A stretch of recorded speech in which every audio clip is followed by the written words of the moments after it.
Oh, say, can you see by the dawn's early light what so proudly we hailed at the twilight's last gleaming, whose broad stripes and bright stars through the perilous fight o'er the ramparts we watched were so gallantly streaming, and the rocket's red glare, the bombs bursting in air, gave proof through the fight that our flag was still there.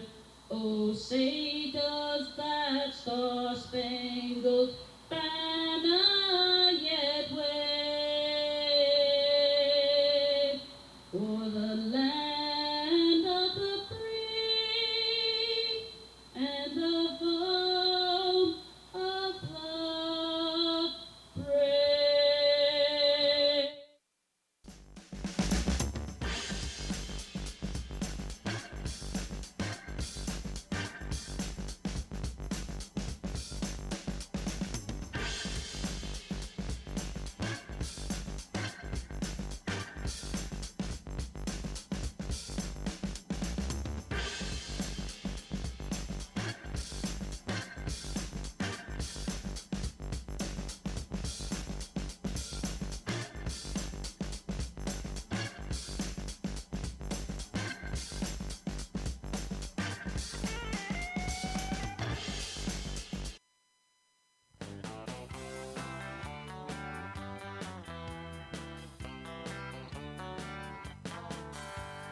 Meet me down at the ballpark, where I'll be rooting for the Hayes Larks.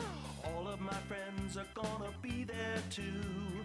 Nothing in the world I'd rather do than grab a hot dog burger and a cold beer.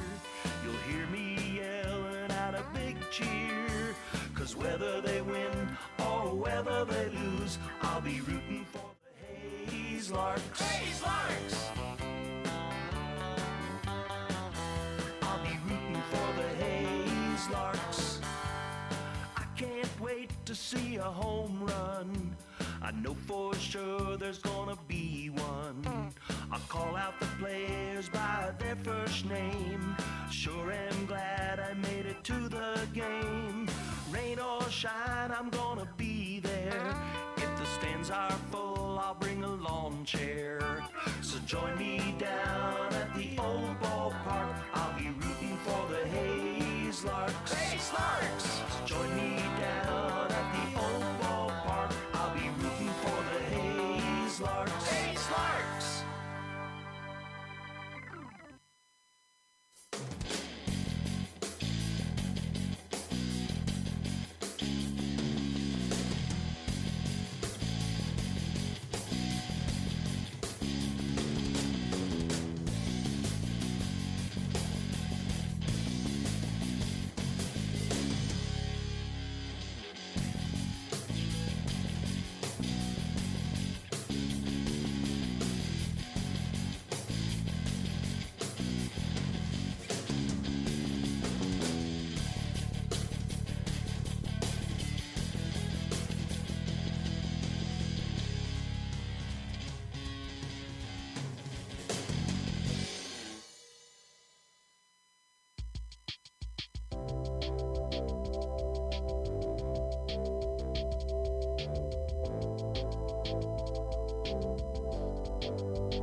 Good evening, ladies and gentlemen, and welcome to game number 17 of the 2021 Hayes Larks season, their 75th anniversary season. This is game 1 of 2 against the Boulder Collegians. On the mound for Boulder is Michael Ponder, and leading off for the Larks is Cortland Lawson. Larks coming into this game 12-4 on the year. They've lost 3 of their last 4 games, and their games yesterday and Thursday were rained out, so they've Been in Colorado for 2 days, but had 2 days off of rest, and now they're back and ready to go and take on the Collegians. Cortland Lawson has played in 3 games with Larks and has a hit in each of those games and has only been retired 1 time in his first season with the Larks. Takes this one over the outside part of the plate for a called strike. Due up after Lawson will be Kavanaugh, Divis, and Crow. Kavanaugh waits on deck. It'll be his 3rd game played this season. And this delivery to Lawson will catch the outside part of the plate. Called strike 2. Full count to the second baseman from the University of Tennessee. Lawson has been killing it with the Larks so far this season. Has 6 hits in 3 games, 3 singles, a triple, and 2 home runs, driven in 5 runs, and scored 4. And just like that, he picks up walk number 5 on the season. Leadoff runner for Hayes, looking to score in the top of the first here from Boulder. Larks are 1-1 against Boulder this year. Each team has scored 15 runs against the other, and that'll bring up Matt Kavanaugh. Larks batting order tonight looks like Lawson from Tennessee leading off, Matt Kavanaugh, Divis, the UTA Cowboys following him, and then Sam Crow, another UTA Cowboy, following him. We got Cade Brown batting 5th, Palmer Hutchison at 6, and then 7, 8, and 9 is Jeminian, Henry, and Palmer. First delivery to Matt Kavanaugh, he's swinging, he lines it right at Chatterton. Will check over at D, or throw to D, and Lawson slides in safely as the throw misses first base, and it rolls into the dugout, giving Cortland Lawson a free second base, but that's out number 1, and Kavanaugh in his first game, back after a little bit of time missed after getting hurt, lines out in his first AB. Let's bring up Wyatt Divis. Divis in his last game had the day off, so it's been nearly a week since Wyatt has played. Larks lost their last game against Junction 5-1. First delivery here to Divis, outside. Divis getting the start in DH. Expect to see him pitch sometime over the next 2 days. Larks had 4 games to work with and get pitchers a lot of opportunities, but now they have just 2 games to work with after the rainouts from the Rough Riders. So we'll have 2 doubleheaders against the Rough Riders in Hays, Kansas later this July.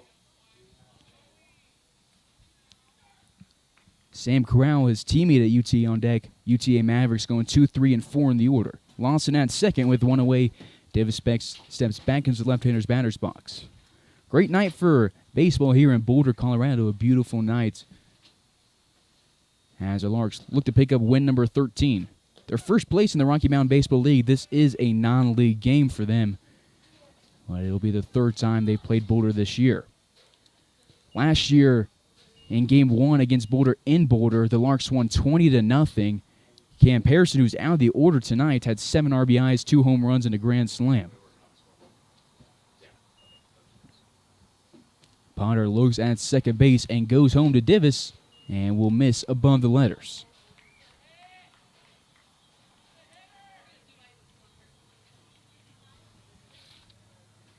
Michael Potter from Cal State East Bay pitched against the Larks back on June 22nd through 1 inning, through 16 pitches, allowed 1 walk, no hits, no earned runs. Larks won that game 10-4, and lining this one into the right field will be Wyatt Divis. He moves Cortland Lawson to third base. We got runners on the corners. A throw home misses badly. It rolls to the backstop. Lawson could have maybe risked scoring there. No throw necessary as he was holding up, but on the throw, Divis goes to second, and there's 2 on, both in scoring position with 1 out for the Larks. It takes us to Sam Crow. Crow batting .500 this year, 6 singles, a double, and 3 home runs in his first season of collegiate summer ball. Cade Brown on deck with Palmer Hutchison in the hole for Hayes. Jake Fitzgibbons will be taking the mound in the bottom of the first for his 4th appearance of the season. Potter, a southpaw, goes home, misses high to the righty Crow. 1 ball, no strikes.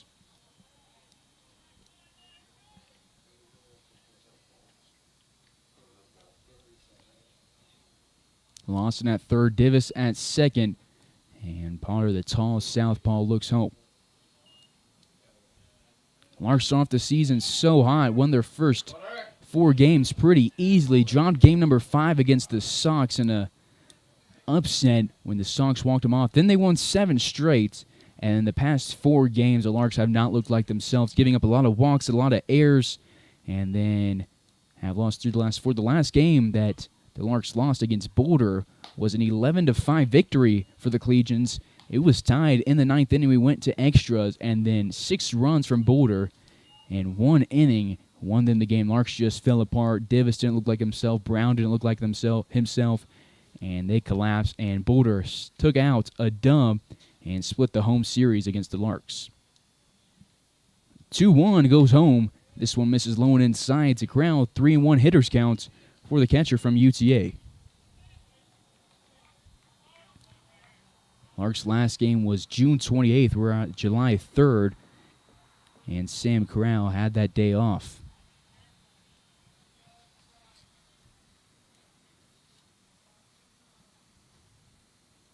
Potter goes home. This one's grounded right back at him. He looks at Cortland Lawson for a long time, and Lawson will bait him into a pickle. And in the meantime, Sam Crowell goes to first. Divis goes to third, so Sam Crowell will be at first, but Cortland Lawson wasn't going to be able to get to third on the pickle as Divis advanced 90 feet. And that makes 2 outs, and the Larks runner at third is out, but Divis puts runners on the corners. So Sam Crowell will reach on a fielder's choice, and Divis is at third. It's a little too risky there from Lawson. Was buying Sam Crowell a lot of time, but just was too far away from third base. Potter thought about that one for a long time and ended up getting out Lawson. Cade Brown to the dish, the first baseman, batting 5th tonight with Divis at third. Crowell at first base, the Oklahoma Sooner looking to put the Larks in front. So far, Potter has allowed 1 hit and a walk and given up 3 base runners and recorded 2 outs.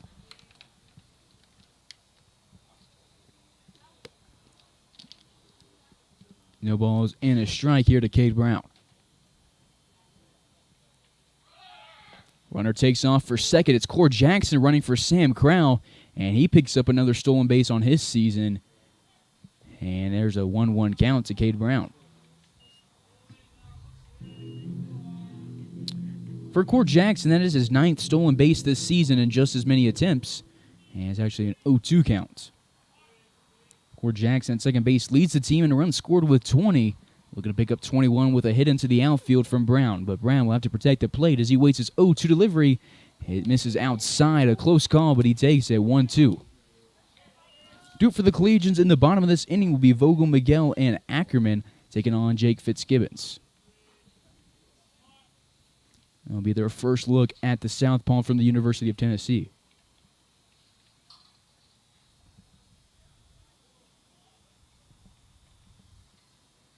The 1-2 home. Brown reaches low for, grounds it right at Divis and Frank Leo.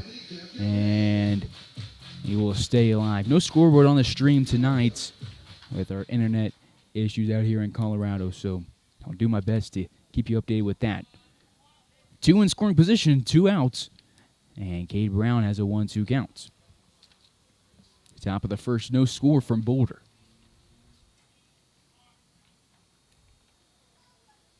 And he grounds this one to the shortstop, Miguel. Runners take off, and it's going to be a throw to first in time. D steps on first and records out number 3, and will leave Jackson and Divis in scoring position. We go to the bottom of the first. No score for Boulder, Colorado.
Bottom of the first we go. Ryan Vogel will lead it off against Jake Fitzgibbons.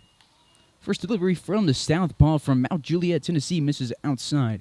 Fitzgibbons this year 1-0 in 3 appearances on the mound, has thrown just 10 innings. That's half of what the guy in first place for Larks in terms of strikeout is. But Fitzgibbons sits at third with 19, almost averaging 2 strikeouts per inning. So while just 7, giving up the same amount of hits, and allowed 4 earned runs with an opponent batting average of 206. Swing and a miss here from the shortstop, 2-1. Due up after him will be Miguel Ackerman and Chatterton for the Collegians. Gibbons, a 4-pitch arsenal, throws an off-speed here that's flied out to right field and out of play. Don't expect to see Jake go a ton of innings today since the Larks got a lot of guys who were ready to pitch yesterday and the day before but didn't get to see action. He's a 5'11 freshman that made 7 appearances for the Tennessee Volunteers this year and didn't record a single loss. Cortland Lawson dives for a ground ball on the right side of the infield, but it rolls into the grass into Tyler Palmer. And that's Tyler's first start in the field in a while, and Vogel has a leadoff hit. Larks had a leadoff hit in the top of this inning, our leadoff base runner, Cortland Lawson, and he was thrown out in a pickle. Runner on first, nobody out in the bottom of the first, and no score. That'll bring up Brady Miguel to the dish.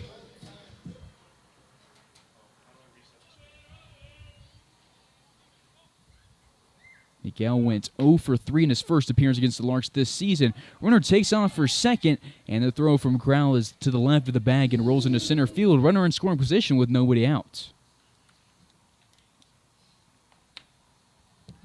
Boulder is 10-2 in league games this season. It's a non-league game for both teams. In league games, Miguel batting .472 with 17 hits. Off speed from Fitzgibbons. Misses low, 2-0. Larks looking to snap their losing skid here. 2-game losing streak, lost 3 of their last 4, but they're still in first place. And league play looking to get another NBC tournament bid on their franchise history. The 2-0 off speed from Jake. Swing and a miss.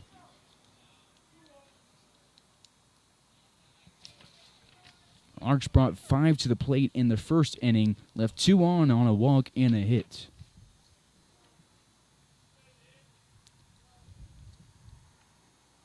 The 5'11 freshman looks home, delivers, inside delivery, swing and a miss, and only 1 ball has been put into play against these first 2 batters. And Fitzgibbons hasn't gotten Miguel to make contact in this AB. 2 balls, 2 strikes in the bottom of the first.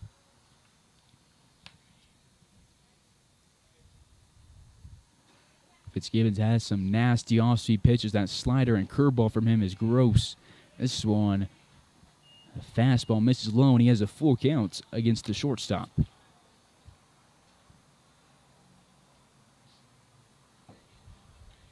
Miguel from Cal State Monterey Bay taking on Jake Fitzgibbons out of Tennessee. And he will walk his 8th batter of the season, and there's 2 on. Jake has now walked 8 batters in 10 innings pitched, and that takes us to Alan Ackerman, the 3-hole. Fitzgibbons was a 2020 perfect game preseason All-American in high school and was rated the 2nd best left-handed pitcher in the States by perfect game. Get some signs from the third base coach as the infield corners creep in. Cade Brown and Palmer Hutchison on the corners ready for a bunt. First delivery home is a swing and a miss to Ackerman, the third baseman. No balls and a strike. Ackerman this year batting .167 has driven in 5 runs. 2 on, nobody out in the bottom of the first. No score. Fitzgibbons goes home. Foul ball over to the right side and into the street. Larks were ready to play on Thursday. Got to the stadium, took BP. And about 30 minutes before first pitch, rain started falling, and the Larks were forced to head back to the hotel for the night. And yesterday, Larks didn't get to play because the field was flooded, but instead, Larks got a treat as Frank Leo bought the team tickets to the Rockies game. So nearly 30 of us got to go to the game thanks to the Larks organization. It's a great night for the team, and we've got a great baseball game. But the Larks looking to put on their own show here tonight. Both runners take off and successfully steal without a throw. Vogel at third, Miguel at second. And it's a 2-2 count against Ackerman.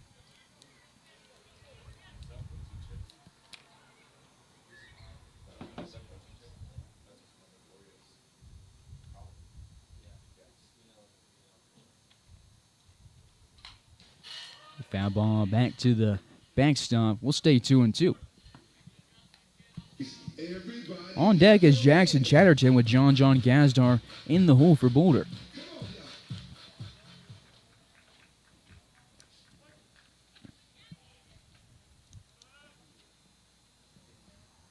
Inside, 3 balls and 2 strikes. This is the second full count that Fitzgibbons has allowed this year. Fitzgibbons in his first outing with the Larks was just dominant and has been dominant this season. He went against the Cannons through 2 innings, no hits, struck out 3. Then pitched against the Cougars, went 3 innings in the start. His first start, as this one's grounded between Kavanaugh and Hutchison. Kavanaugh dives and records the ball, but no outs, as it's going to be a base hit in the infield for Alec Ackerman. No throw, and that scores Vogel. Miguel at third, runners on the corners with still nobody out. Keith Harper likes to let guys work on the mound and get out of situations without a mound visit, and he stays in the dugout as Fitzgibbons has allowed 3 straight base runners, 2 hits and a walk. Check over at first, not in time. Ackerman at first, Miguel at third.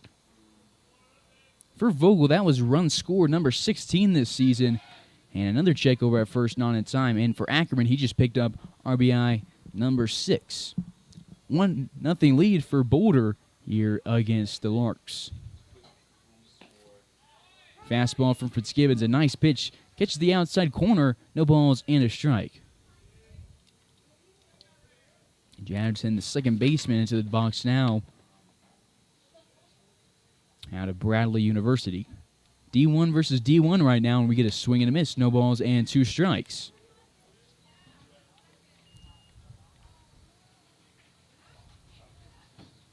Fitzgibbons hitting the strike zone here, and he gets a foul ball. He's now thrown 19 pitches, 10 of those strikes. And started off 2 of the 4 batters he's faced with the first pitch strike, and he's looking to pick up punch out number 20 on the season right here. That was just his 5th run given up this year. Swing and a miss, and then strikeout number 20 for Fitzgibbons, and Chatterton's back to the dugout. It brings up John Gazdar for the Boulder Collegians.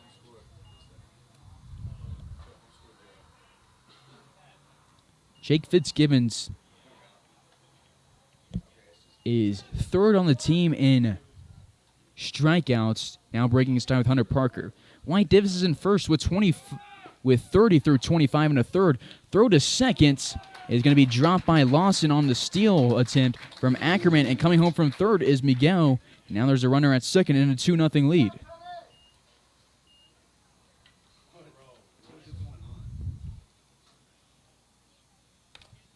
Davis, as I was saying, 30 strikeouts through 25 and a third. Tare Beek, 22 strikeouts through 18 and a third. And Fitzgibbons has 20 now through 10 and a third. Check swing here from John Gazdar, and they will say he held up.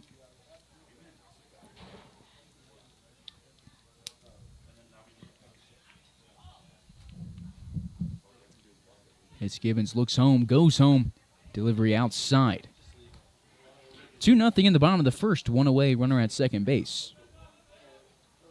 Miguel and Vogel each got on to start off the inning and have come around to score. Ackerman followed them up with a single and stands at second base.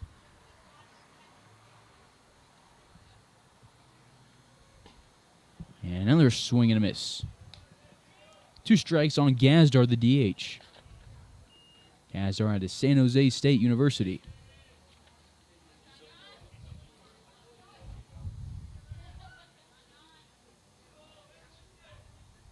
Runner takes off for third. The Collegians are running, and this runner is going to be thrown out.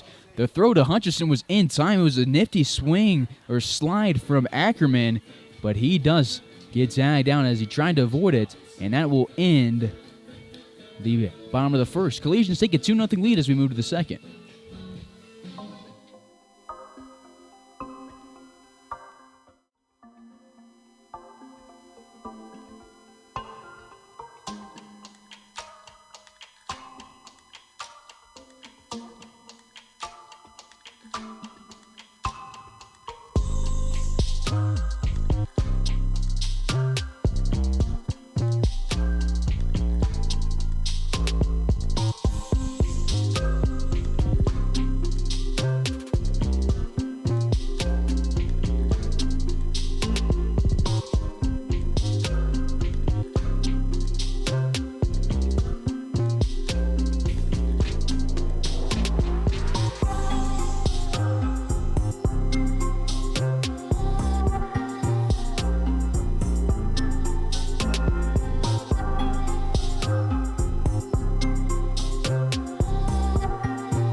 Top of the second we go here in Boulder.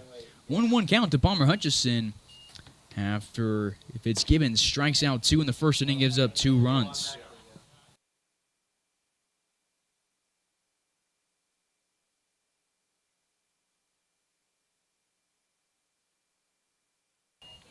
Swing and a miss on pitch number 4 to Hutchison, and he is down on strikes, and there's 1 away in the top of the second.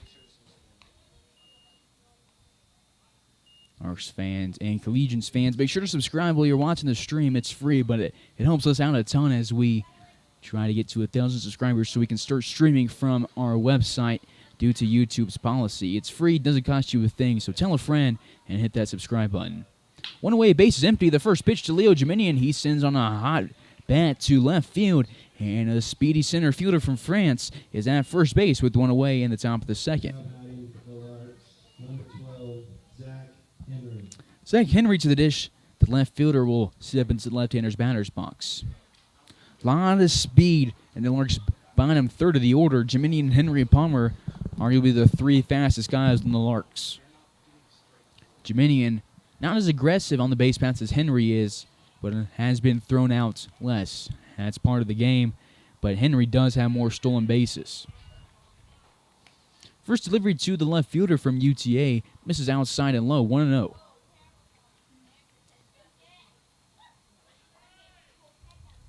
Henry in his last game batted second and went 0 for 3 with a walk and a run scored.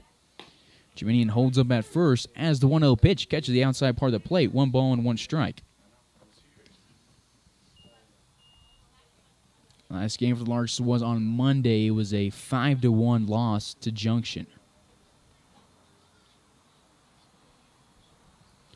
Geminian creeps from first base. Ponder looks at him and goes home. It's a lot harder for Geminian to steal from first with the lefty on the mound versus a righty. 1-2 count to Henry. Palmer on deck with Lawson in the hole for ace. Larks got a hit and a walk in the first inning, put 3 on, but left 2 on base and couldn't score. Larks left a lot of runners on base in their homestand. At one point, they left over 15 guys on base in the course of 13 innings. Check over at Geminian with a look, and then Ponder looks home, goes home, and misses outside. 2 balls and 2 strikes.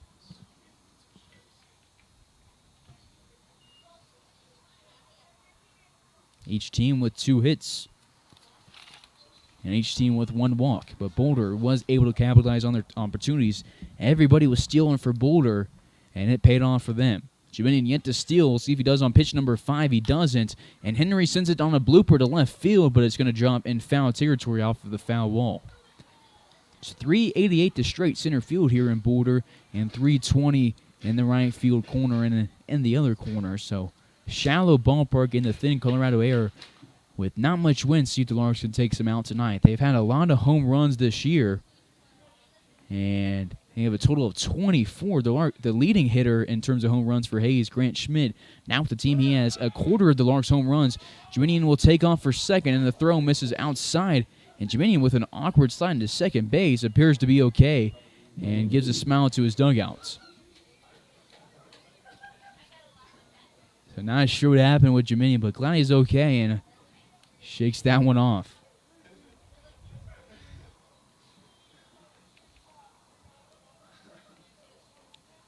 For Leo, that is stolen base number 8 in 8 attempts. So runner at second base with one away. And a full count to Henry. Payoff pitch, line to the shortstop. Miguel, and the throw to second base will be caught by Chatterton as he races across the bag. And that is the first double play turned in this game. The Collegians had an opportunity in the first, didn't get it, but they will here, and Henry will end the inning like that. We go to the bottom of the second. 2-0 ball game here from Boulder.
Bottom of the second we go here. Leading it off will be Lane Oliphant. Came up to the dish in the first inning, and then when Ackerman tried to steal third, the inning was over as Sam Corral threw him out. Quite a few stolen bases in that first inning for Boulder, and check the stats on that. This one's fouled back, 1-2.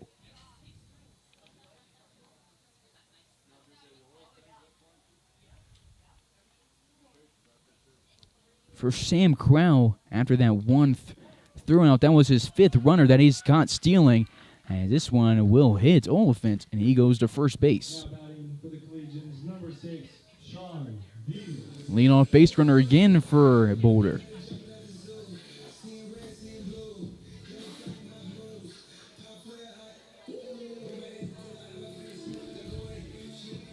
Five stolen bases for the Collegians in this game. And we'll see what Oliphant does on the base paths. Coming up to the dish now is Sean D., the first baseman from the University of Illinois at Chicago. Fitzgibbons looks home, and then we'll check over to Cade Brown. And sliding in safely is Oliphant.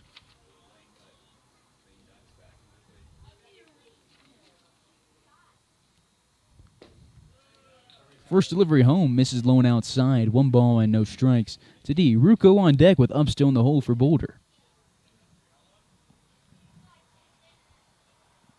1-0 inside, check swing from D. Doesn't go around, but sends it off the inside of his bats. 1 ball and a strike. Bottom of the second, runner on first, nobody out. 2-0 lead for the Collegians. 1-1 becomes 2-1 as the fastball from Jake misses outside. 2 balls and a strike to D. Fitzgibbons was a 2019 perfect game preseason underclass All-American, and the year after again was preseason All-American but not an underclassman anymore. And in 2020 was a perfect game preseason All-Southeast Region Select D. Was highly recruited, ended up playing for the Volunteers with his second baseman, Cortland Lawson.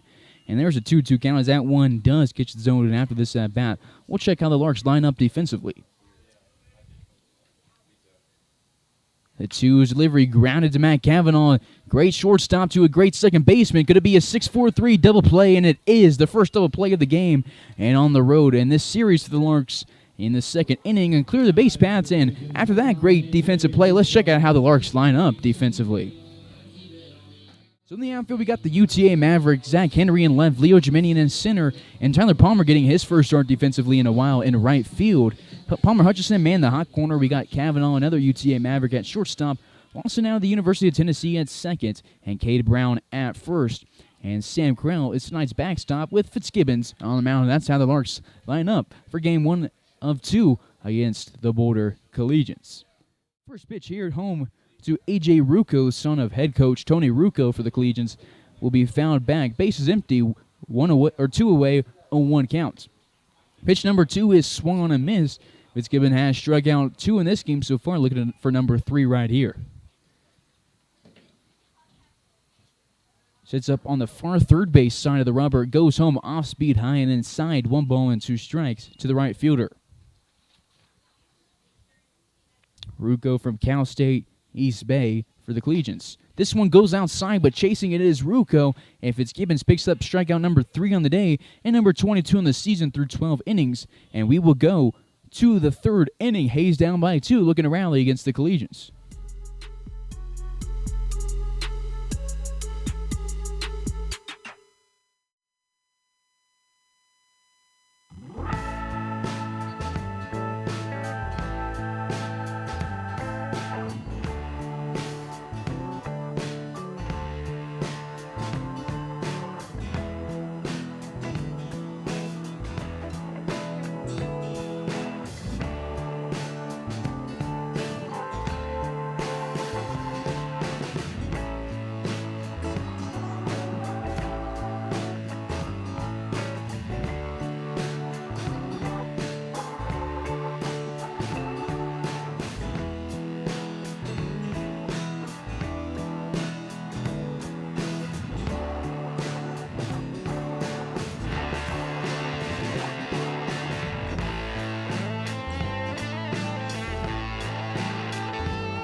Top of the third, bottom of the order for the Larks. Leading off is Tyler Palmer, the right fielder from the University of Nebraska. 1-0 to the Cornhusker. Second pitch off the plate, 2 balls and no strikes. Palmer, a 6'1 freshman from Columbus, Nebraska, set his high school record with 38 stolen bases in Columbus. And for the Larks, hasn't had a whole lot of base running opportunities as he got hurt in just game number 4 on the season. Has a 2-1 count here. And the Larks looking to get a rally going here in the third, down by 2. Larks only brought 3 to the plate in the second, got a hit, but also had a double play turned on him. Palmer takes this one looking, 2 balls and 2 strikes. Palmer, a great clubhouse presence for the Larks and a great player looking to get on base. The 2-2 delivery, swung on and cranked to left field. Moving back is up still. He watches it, and Tyler Palmer will have his first home run as a Lark, and the Larks cut the deficit in half thanks to the solo shots from Tyler Palmer. That one was cranked way out of the park, and Upstill just looked at it, and Palmer will touch them all and put the Larks down by just one. High fives his teammates as he picks up RBI number 1 this year and run score number 4. And what a great first at-bat back after getting his second start after an injury. And he puts the Larks down again by just 1. Home run number 25 of the season for Hayes. Go to the top of the order. It's Cortland Lawson, nobody out, nobody on. Check swing on this delivery. And you'll have an 0-1 count. Larks have 24 guys on their roster.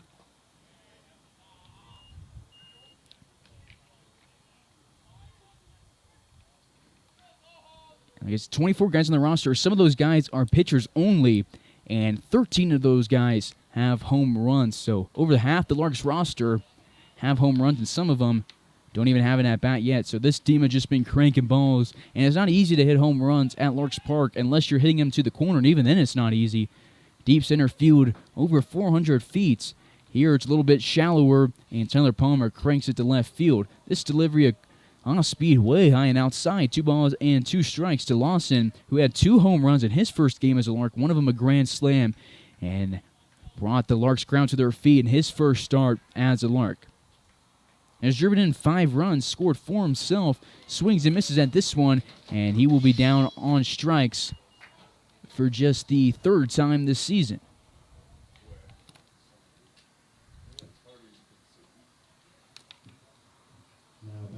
One away as we go to Kavanaugh. This is just Kavanaugh's 3rd game on the season. Battled an injury at UTA and got hurt again here in Hayes. He's been hurt all 3 years in Hayes at one point. Has 4 hits, 3 singles and a double. His first pitch here will miss the zone. 1-0 to the Cowboy.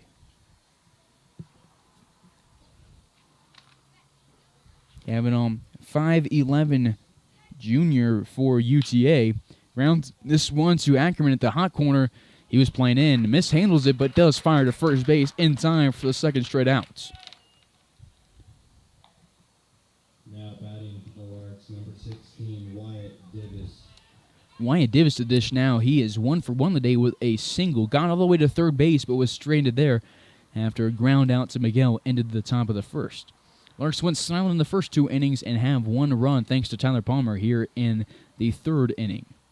Base is empty, 2 away. Larks down 2-1 as Divis gets his first pitch from Ponder. Miguel at shortstop, and Ponder throws behind the back of Divis. Lost control again. He threw that one in almost the same spot he did to Lawson, but Lawson was in the right-hander's batter's box. Southpaw goes from the windup. Fastball over the outside part of the plate. Just outside, 2-0. Collegians line up defensively. Upstill, Vogel, and Rucco in the outfield. Ackerman at third, Miguel at short, Chatterton at second, D at first, with Oliphant behind the dish. Sim Corral on deck with Brown in the hole for Hayes. The 2-0 to Divis lined right at Max McGuire, and he sprints the dugout and dodges that one. That one was coming for his head, and Divis will step back into the batter's box with a 2-1 count. That one was cranked from Divis just a little too early on the swing. Larks now have 3 hits, 2 singles, and a home run, and have only walked 1 time. Fastball outside, 3-1 hitters count for a dangerous hitter in Wyatt Divis.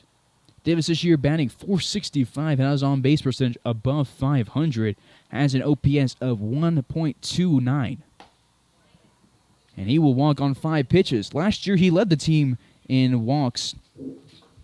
He had 31 of them, and on that pitch right there picks up walk number 8 in 2021. Second walk allowed on the day for Michael Ponder. And that brings up Sam Crown to the dish. Divis always keeps a small lead when he's on the base paths and hasn't stolen a base this year.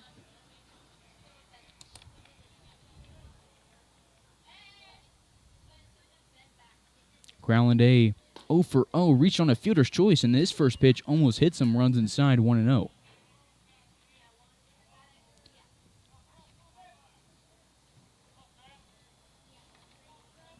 Divis yet to steal a base or attempt at one this year, has about a 4-foot lead at first base.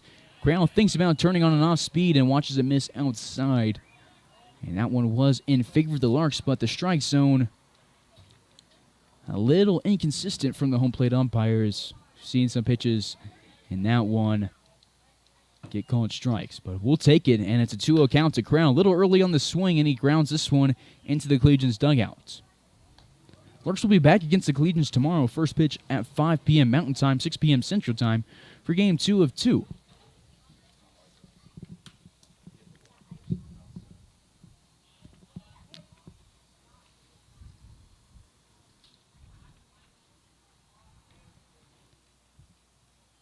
Two-one bounces 5 feet in front of the plate, and Ponder will allow a 3-1 count to Crown, and Divis goes to second base on the wild pitch. Ponder has had some nice pitches in his first 2 2/3, but that's his third one that he really has lost his control on. So hitters count for the catcher from UTA. RBI opportunity. If he can get one to the outfield, probably could score Divis. Grau has 13 RBIs this year, and he has scored 6 times himself. Got to first in the first inning, but was left there. And the 3-1 delivery is off the plate, and he is a 5-pitch walk. The second straight walk allowed for Michael Ponder. Larks, number 28, Cade Brown. That takes us to Cade Brown in the 5-hole. Larks had a leadoff home run from Palmer, got 2 straight outs, and walked 2 straight times, and Brown has an opportunity to keep this inning going. 2 on, 1 in scoring position. Runners on first and second with Brown. The Oklahoma Sooner coming to the dish. Divis at second, Crowell at first, and Crowell will be run for by Cord Jackson, who came into the game and stole a base. First delivery to Brown off speed above the letters, 1-0. Larks sporting their road gray pants with the blue jerseys, white lettering, red trim. As for Boulder, all white uniforms with the red lettering and a red cap.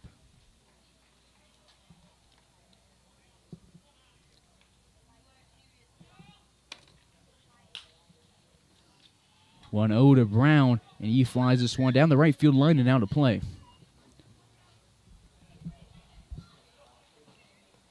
One ball and 1 strike to Brown. Kay didn't bat at all this year for Oklahoma. Was a pitcher only. Actually, he redshirted, but at San Diego he didn't hit either in his lone year there. But in his last summer league, had 87 at-bats, 11 RBIs, and picked up 25 total bases. He has a 1-1 count here as Ponder goes home. The off-speed is swung on and swung under. 1-2 counts. Due for the Collegians in the bottom of the third with a 1-run lead is up still at the bottom of the order. Then we'll go to the top of the order, Vogel and Miguel.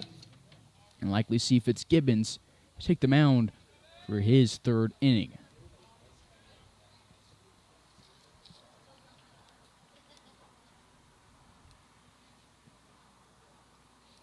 Hunter takes a look at Dibbs, who had a huge lead at second, but nobody there to keep him honest. And Brown sends this one to the backstop. We'll stay at 1-2 with Palmer Hutchison on deck and Leo Jiminian in the hole for Hayes. Pretty small crowd here compared to the Larks game versus the Collegians the last time they played. Just under triple digits here in Boulder. A few Larks fans made the trip to watch their boys in blue try to pick up dub number 13 on the season. The 1-2 runners take off. It's a good pitch to run on as it was a slow and high pitch. Cord Jackson will take second, and Divis takes third, and Cade Brown has a 2-2 count.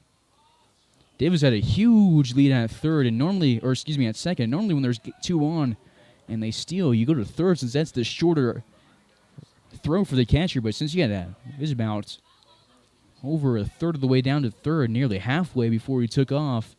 And they'll throw down to second, and Cord Jackson is in standing up. A 2-2 count. That's Cord Jackson's second stolen base of the day. 2 on, 2 out, 2-2 count to Cade Brown. Delivery outside, and we'll have a payoff pitch. Ponder struck out 1 this inning, 1 the second. And this payoff pitch, will he walk his third straight batter or pick up strikeout number 2? Or can Brown get something into center field where there's a huge gap in left center and bring home 2 runs? Huge gap in left center. Let's see if Brown can take advantage of it. The payoff pitch outside, and that's the third walk for the Larks in this inning, all in a row. And we have Cord Jackson at second, Divis at third, and now Cade Brown at first. That was Divis' first stolen base of the season in his first attempt. And for Cord Jackson, that was stolen base number 10. He now passes Zach Henry for the team lead. Base is loaded, two-away. Big opportunity here for Palmer Hutchison. Larks have blown some leads late, but you always want to get ahead early and not have to make it up later in the game. See what Hutch can do. He's 0 for 1 the day with a strikeout. And it's his second look at Potter. First delivery, he cranks to left field. Is going to drop in fair territory. Divis comes home. Jackson rounds third. Going from first to third is going to be Cade Brown. And it's a 2-out double for Palmer Hutchison. And the Larks take the lead. It's 3-2 here in Boulder. Great hit from Hutchison on the first pitch. And the Larks have put 4 straight on. And Palmer Hutchison brings home Divis and Jackson. Moves Cade Brown to third base.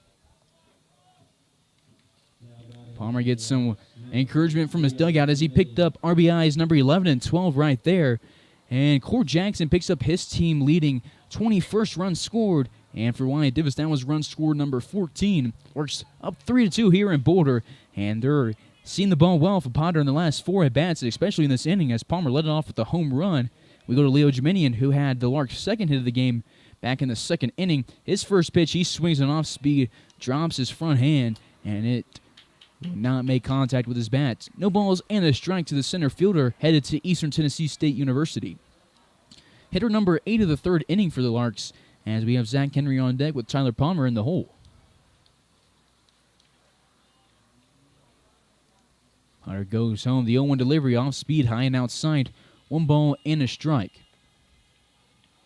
Potter was hitting the strike zone pretty well in the first 2 innings, but since then has now thrown 64 pitches today, half of those being strikes, half balls. 3 earned runs, 2 strikeouts, 4 walks, and a home run given up. He's given up 4 hits. 2 in scoring position. Larks looking to tack on more runs here in the third. All 3 of the runs scored in this inning. Jeminian late on the swing, pops it up over the right field side, and it will head towards the Larks dugout, and reaching over the dugout wall will be D, and he records the out in foul territory, and Leo Jeminian will be out for the first time today. Larks leave 2 on, but they pick up 3 thanks to a 2-run double from Hutchison and a solo shot from Tyler Palmer. We go to the bottom half of the inning. Hayes up by 1. This is Carson Ackerman on the call. You're tuned in to Larks Network.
Bottom of the third, bottom of the order for Boulder. Leading off is Nick Upstill, the left fielder. And it'll be his first look at the Tennessee Volunteer, Jake Fitzgibbons, back to the mound for inning number 3. First delivery from Jake, misses outside. 1 ball and no strikes to the left fielder from San Francisco State. Second pitch is grounded to Cortland Lawson, the other Tennessee Volunteer. He'll scoop it up and throw to the Oklahoma Sooner. Larks get a leadoff out for the first time today. And there's 1 away with the bases empty. We've lost our scoreboard on the stream again. Now batting for the Collegians, number 1, Ryan Ogle. So we'll look to get that fixed between innings. But in the meantime, 1 away, bases empty as we go to the top of the order. first ground out of the day. Second ground out. The other one was a double play. 6-4-3 off the bat of Sean D. Vogel on the day, 1 for 1 with a single, and he scored the first run of the day for Boulder. Delivery from Fitzgibbons misses high, 1-0. Fitzgibbons has gone 2 1/3, thrown 43 pitches, 25 of those strikes. Giving up 2 hits, 2 earned runs, and 3 strikeouts. This one's going to be fouled to the backstop, 1-1.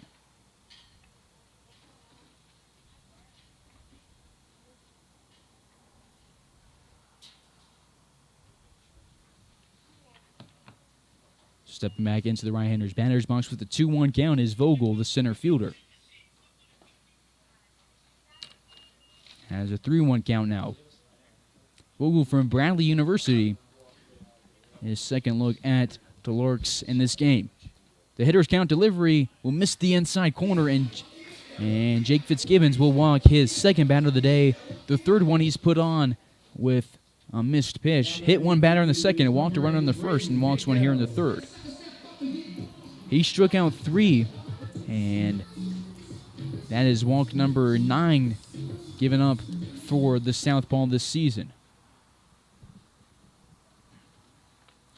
Fitzgibbons only walked 6 guys this year in the SEC for Tennessee and gets a foul ball out of Miguel. Miguel 0 for 1 on the day with a walk and a run scored back in the first inning.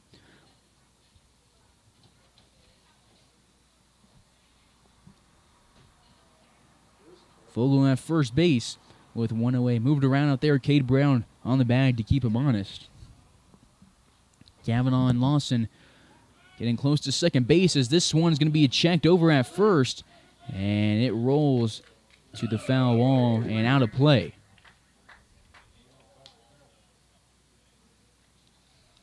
So moving to second base is Vogel, on the double play is out of contention. No balls and 1 strike here to the 2-hole. Misses high and inside. 1 ball and 1 strike.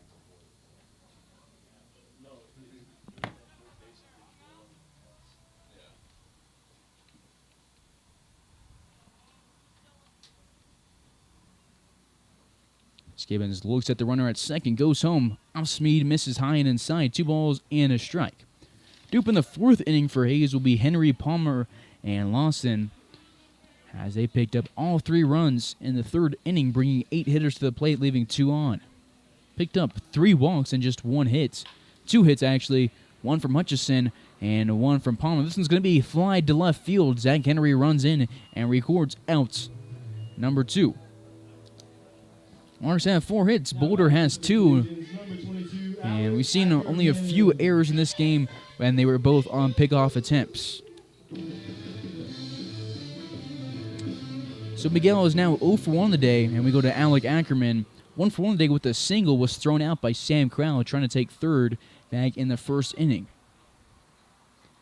Fitzgibbons goes home, misses low and inside. It's going to be off the Crowell into the backstop. Moving into third base is Vogel. Runner 90 feet for making a 3-3 game and a 1-0 count to Ackerman.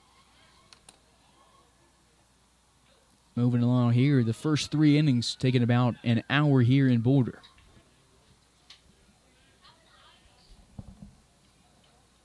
Gibbons likes to set up on the third base side of the rubber and does so here. The 1-0 off speed, set it right to the foul pole on the backstop, and 1-1.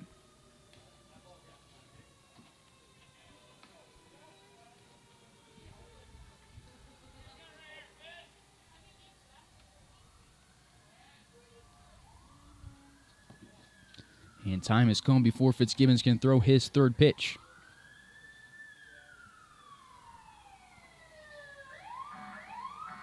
This was supposed to be a 4-game road series for the Larks.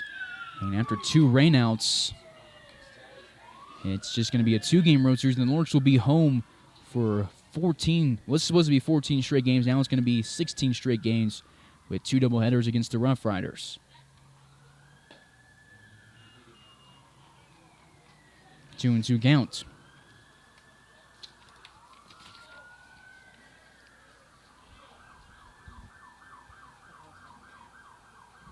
2-2 with two-way. This one's going to bounce off Crowell. He'll check home, and Fitzgibbons will not make the catch. It was going to be close regardless, and now we're tying up at 3. Scoring for the first time today, the second time today, is Vogel scored 2 of their 3 runs, and it's a 3-3 ball game here in Boulder.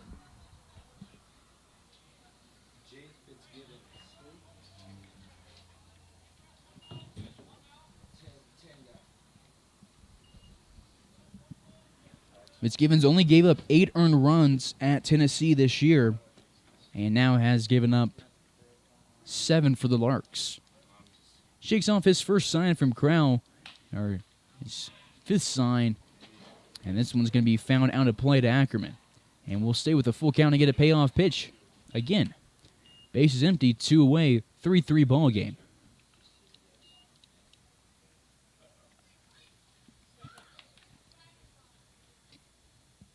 Couple families of Larks players made the trip to Denver, watching their sons play, and Jake Fitzgibbons will walk his second of the inning, and number 3 on the day.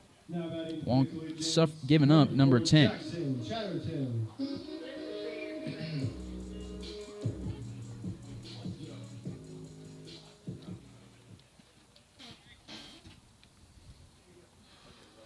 Runner on first, 2 away. Fitzgibbons goes home for the first delivery to Jackson Chatterton, and he fouls it off. 0-1. Ackerman at first.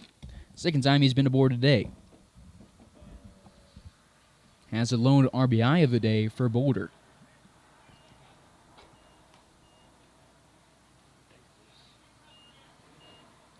This is the 75th anniversary season for the Larks. The team has history dating over a century, but didn't officially become the Larks until 75 years ago. Had a lot of celebration this season. Had in the last homestand the Larks' 75th year official ceremony, but historic franchise looking to pick up win number 13 on the season here in Colorado. This one's found back and will go 1-2.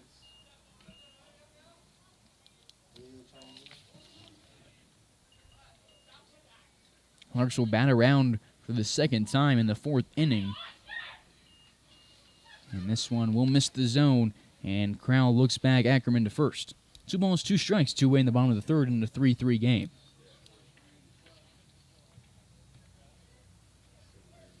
Fitzgibbons shakes off this sign from Crowell and goes home. The 2-2 delivery inside, and he will hit his second batter of the day. His 3rd runner put aboard here in the 3rd.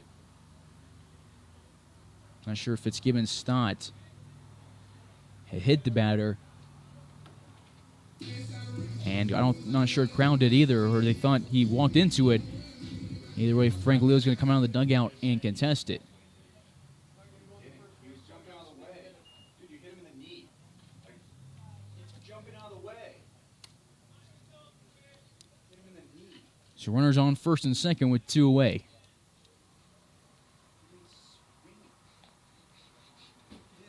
We had a new ball for Fitzgibbons, and Gazdar, let's take him step into the right-hander's batter's box. Much different game than the last time the Larks were in Boulder. And it was just a dominant performance for the superior team in that one. 20-0 victory for Hayes.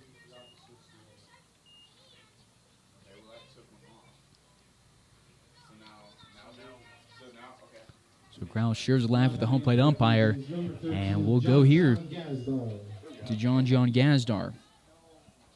Gazdar on the day 0 for 1 with the strikeouts. Was Fitzgibbons' 21st strikeout victim on the season. His first pitch he sent over to the right side. Brown, Lawson, and Palmer move towards it. Palmer's going to call off everybody and make the catch and lose his hat and sunglasses as he records out number 3. And the Larks give up 1 run, leave 2 on in the 3rd. We go to the 4th tie game here from Boulder.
Top of the fourth, Zach Henry will lead it off for the Larks.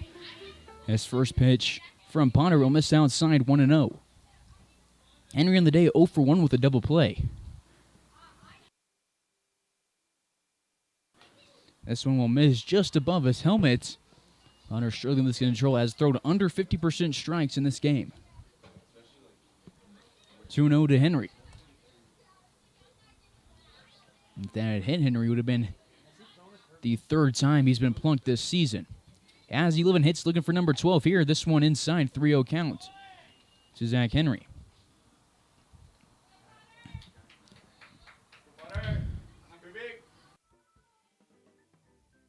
Potter takes a deep breath and will go home from the windup. 3 delivery. Henry taking all the way. This one will catch the inside corner, 3-1.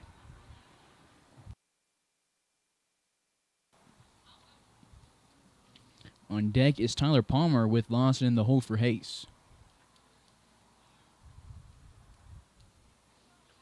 This one's grounded right up the middle and off the mound and into center field. It's Zach Henry's 12th hit of the season, single number 10. And we have an aggressive base runner with a ton of speed at first, looking to take the lead again for the Larks. Tyler Palmer comes to dish. He's 1 for 1 on the day with a solo shot to deep left field, cranked it. Looking to do the same here in the 4th inning. Now batting for the Larks, number 5, Tyler Palmer.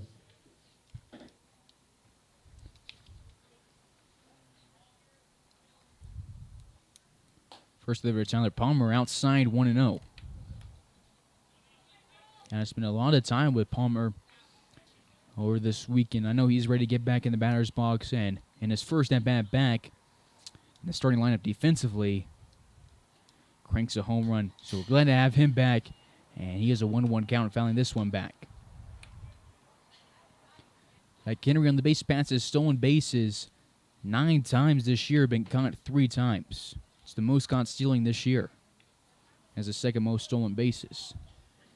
Gets his lead at first with the 1-1 count to Palmer. Henry at first base, just an all-around athlete, was a multi-sport athlete, and had offers for football and baseball, and will steal his 10th base of the season standing up here, and there's a runner in scoring position with nobody outs.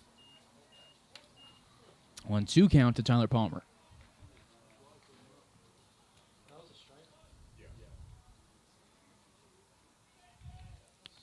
Lawson on deck with Cavanaugh in the hole for Hayes. Potter looks home and will go from the stretch. Lefty versus righty. The 1-2 delivery misses low. 2 balls and 2 strikes.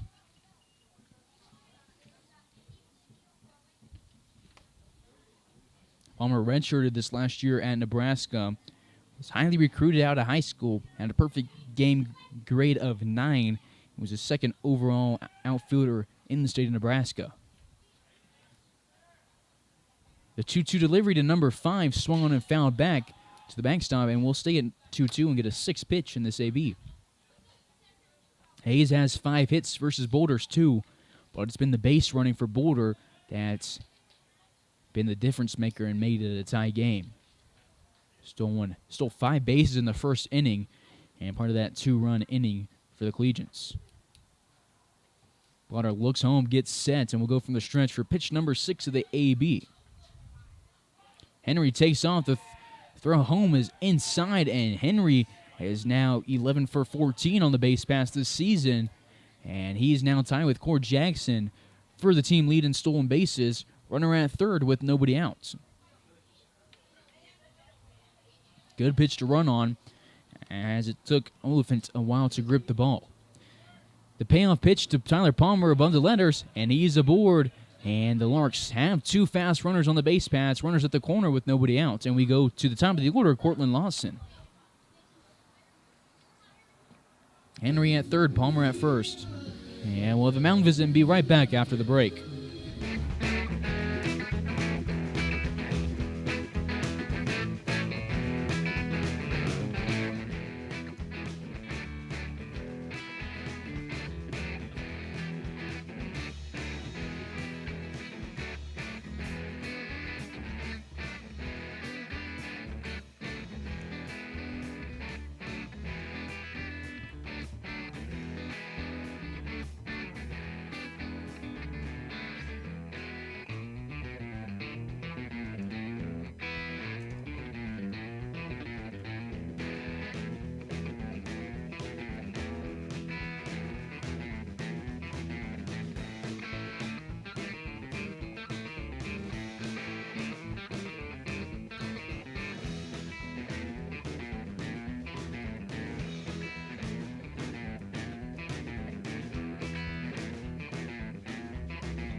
Larks put 5 on the base paths in the third inning. They put 2 on here with nobody out in the fourth inning off of a single and a walk. And Cortland Lawson comes to dish with nobody out. Fouls this one off to the left side, 0-1. Tyler Palmer has a ton of speed. As I mentioned earlier, set his high school record for stolen bases, but after injuring his ankle against the game day Saints, not sure he's 100% yet on the base paths.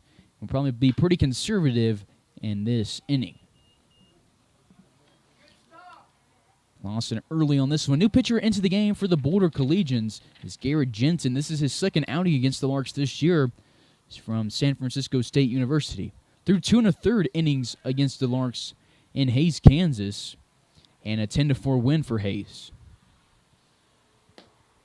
Swing and a miss for Lawson, and he struck out now twice in this game. One away, runners on the corners for Matt Kavanaugh.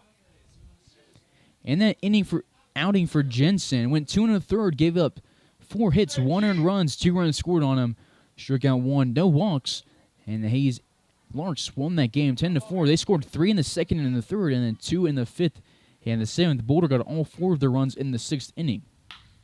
Kavanaugh grounds this one right to Miguel, and it's over to second for 1, down to first for 2. It's a 6-4-3 double play. Larks get 2 on to lead off the inning, but after a strikeout and double play, we go to the bottom of the fourth, tied at 3.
Bottom of the fourth, the first pitch here from Jake Fitzgibbons. Ground to Matt Kavanaugh.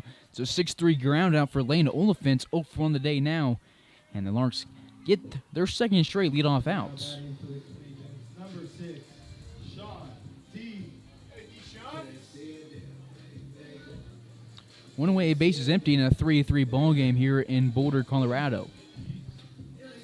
Larks will be back here tomorrow on Independence Day for Game 2 of this 2-game series against the Collegians. Fitzgibbons from the windup, a fastball outside, 1-0.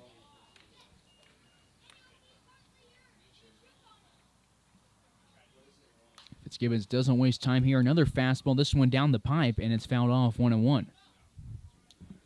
Boulder just 2 hits, 3 walks. They left 2 on and scored 3 runs. The 1-1 inside and a check swing from D. Great pitch from Fitzgibbons. Got him to go 3/4 of the way around, and it's a 1-2 count. Fitzgibbons in command of this inning. Ruku on deck with up still in the hole for Boulder. They're 10-2 in their league. The Larks are 7-2 in their league. 1-2. This one misses just low from Fitzgibbons. 2 balls and 2 strikes. Fitzgibbons with his 4-pitch repertoire goes home on this one. A fastball outside. Full count. Get a payoff pitch. This one inside and off the glove of Kraus. So great at bats for Sean D after being down 1-2. Picks up a walk on 6 pitches. Collegians, number 9, A.J. Rucco. 4th walk allowed for Fitzgibbons.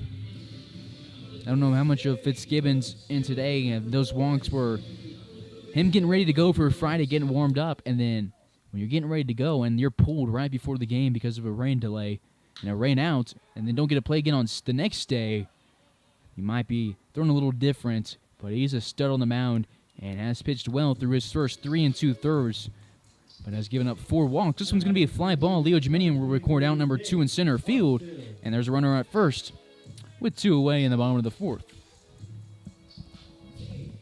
That brings us to Nick Upstill, the left fielder from San Francisco State, is 0 from the day with a ground out to Cortland Lawson. Corners in, middle infield deep, and the first delivery misses the zone 1-0. Due for the Larks in the 5th inning will be Davis, Crow, and Brown. Runner takes off. The throw down is going to be not in time as it bounced in front of second base, and Kavanaugh applied the tag. And Boulder's been aggressive on the base paths here, and it pays off. Runner in scoring position with a 2-0 count.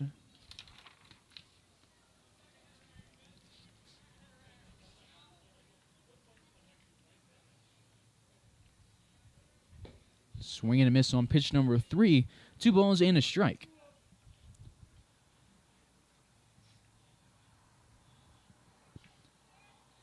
That is the 6th stolen base of the game for Boulder right there. Slide over the outside part of the plate. 2 balls, 2 strikes, 2 away. Fitzgibbons looking to send us to the 5th.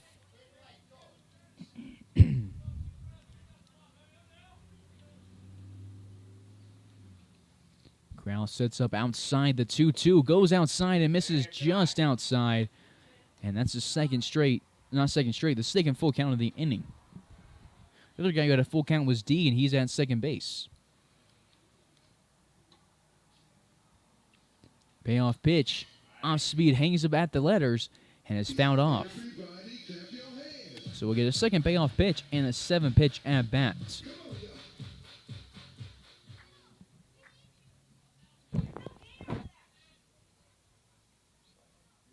Gibbons goes home. This one's cranked to right field. If it's fair, it's gone. And it's going to be off the wall. And they will say it hit off the foul pole. It dropped on the warning track off of the foul pole. The first home run that Fitzgibbons has allowed this year, and it's a 5-3 ball game.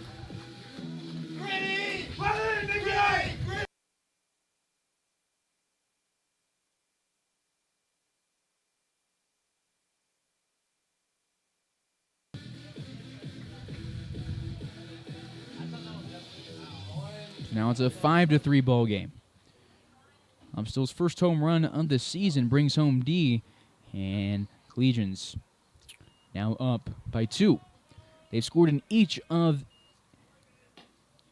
they scored in 3 of the first 4 innings, 2 in the first, 1 in the third, and now 2 in the 4th. And Fitzgibbons was 1 strike away from ending the inning, but missed his location there and was punished for it. It was off the foul pole at 320 in right field.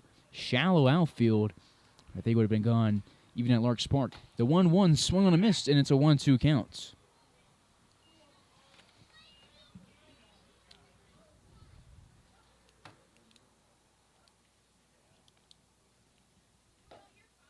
One, 2 misses low. 2 balls and 2 strikes.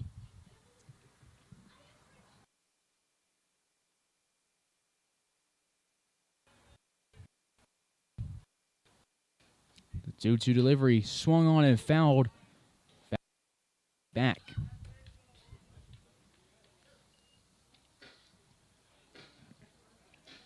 Boulder now has 3 hits in the game. Haggis is the one with 5. They walked 4 times. Now left 2 on base.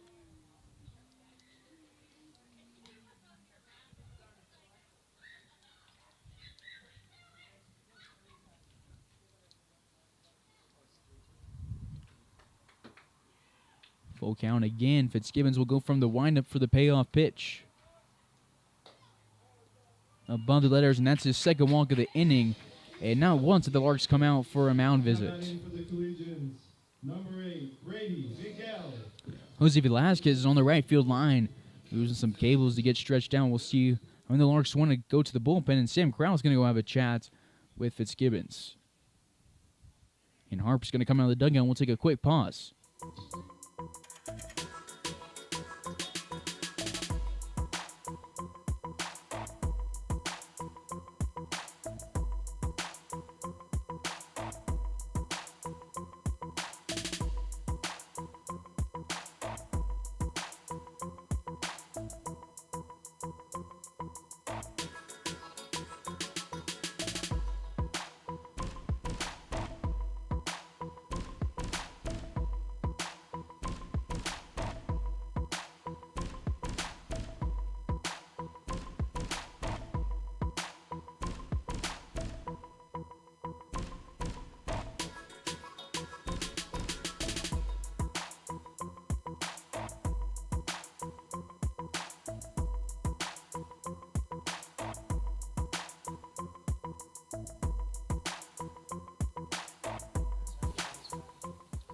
First two away in the bottom of the fourth, and the first pitch home to Brady Miguel misses the zone, 1-0.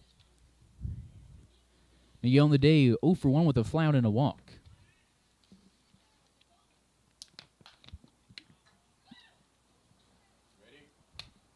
This one's fouled back, 1-1.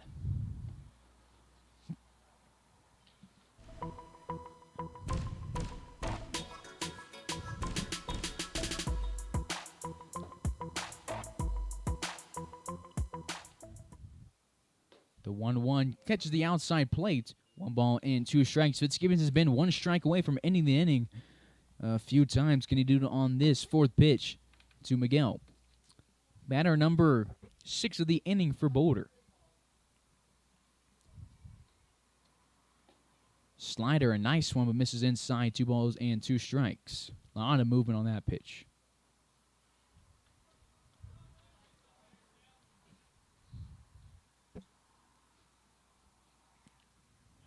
Runner takes off. The throw from Crown again, not in time. Now 7 guys have stolen against him. He's thrown 1 out. We'll have a full count.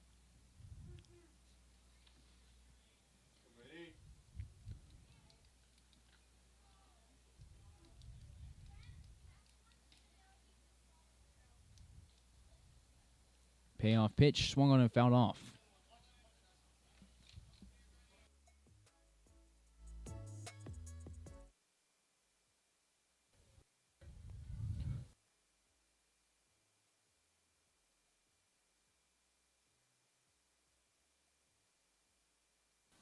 Payoff pitch, a slider, misses the zone again.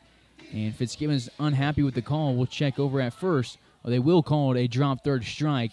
And that is Jake Fitzgibbons' 4th strikeout on the day. And it ends the 4th inning. Boulder picks up 2. We go to the 5th. Hayes down 3-5.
Wyatt Davis will lead off the 5th inning for Hayes. Has a first pitch ball from Garrett Jensen. This is Davis's second look at Jensen on the year.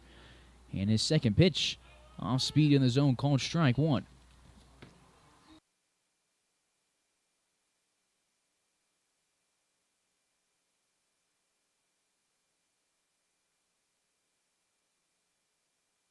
One is fouled back. 1-2 now to Davis. Davis on the day 1 for 1 with a walk and a single and a run scored. Larks had a 3-0 lead going into the bottom of the third. 3-2 lead. They gave him a 3-3 game, and then Boulder scored 2 in the last inning. It's a 5-3 game here in the top of the 5th. This one misses the zone, 2 balls and 2 strikes. Hayes has 5 hits. They've walked 5 times and only scored 3 runs. They left 5 on base. And that's the difference between them and Boulder. Boulder's left 3 on. Not as many hits, not as many walks. But they've been aggressive and gotten themselves off the base paths. Full count to Davis. Jensen, the righty from the windup, will miss the zone, and Davis picks up his second straight walk, and the Larks have a leadoff runner.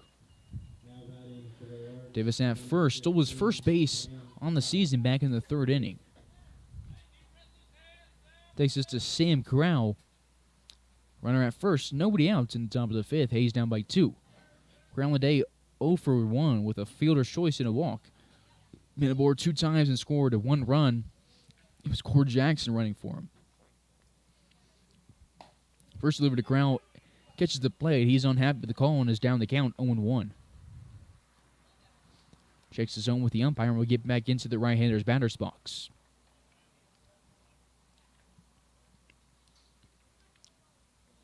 This is just the 3rd time the Larks have played on a dirt and grass field. On the infield, turf field at Larks, and it was turf at game day.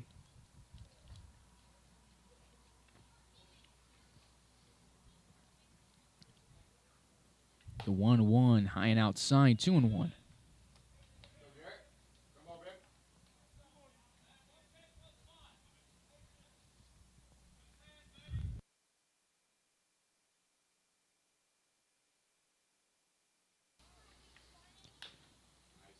So early on this swing, and will chop it off himself, and it'll roll foul, and it'll be 2-2 against Kraut.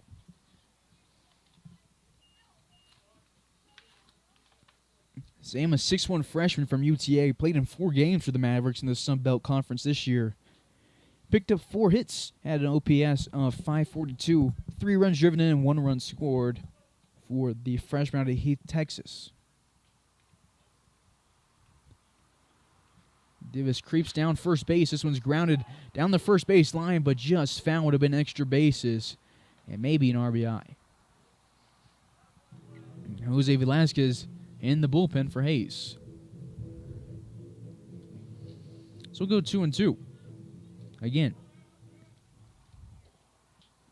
Davis back to first base.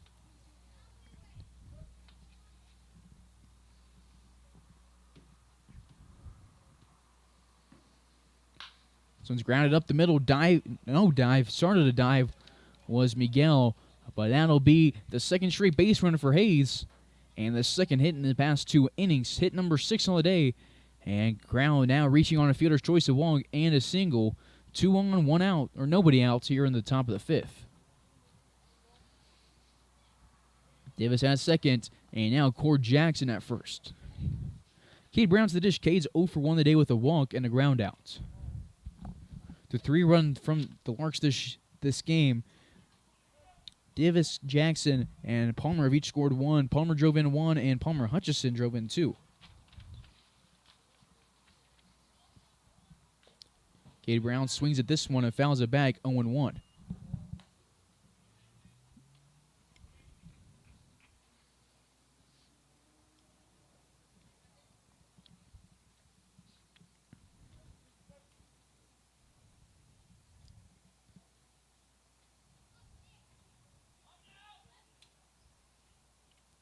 Jensen looks at Davis a couple times, goes home, and gets strike 2 called on.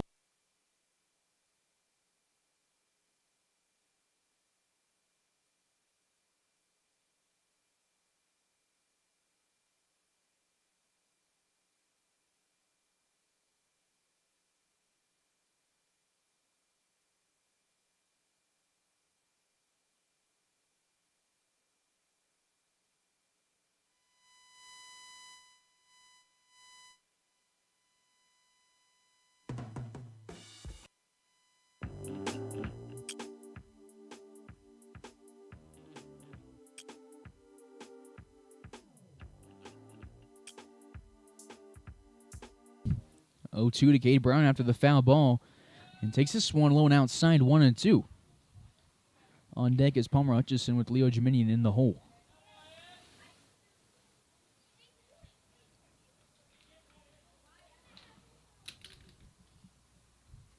Righty versus righty. Jensen will go from the stretch for pitch number 6 of the AB. Gets another foul ball to Cade Brown. Brown frustrated on that swing. And we'll get back to the right-hander's batter's box down the count.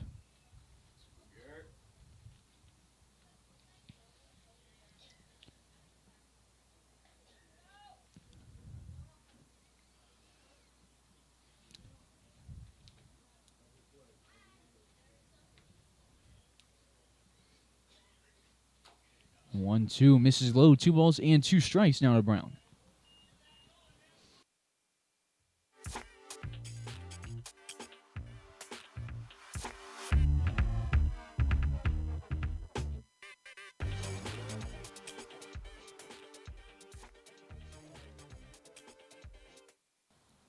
Two check swing, and they'll appeal, and they will say Cade Brown did not go after being down 1-2, fouls off 2, and now is a full count. Jackson at first, Davis at second. Brown looking to get aboard for the second time today.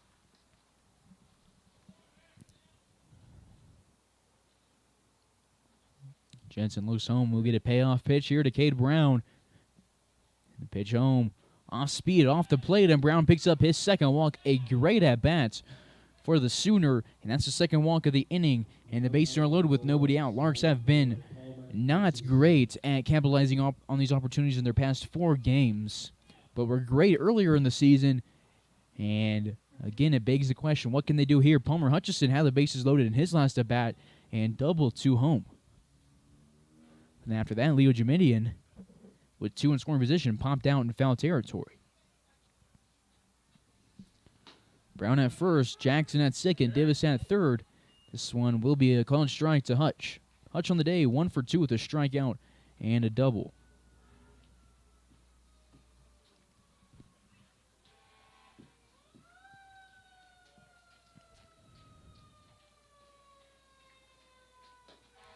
The 0-1 to Palmer Hutchison becomes a 0-2 count as he catches the outside low corner. On deck for Hayes, Jeminian with Henry in the hole.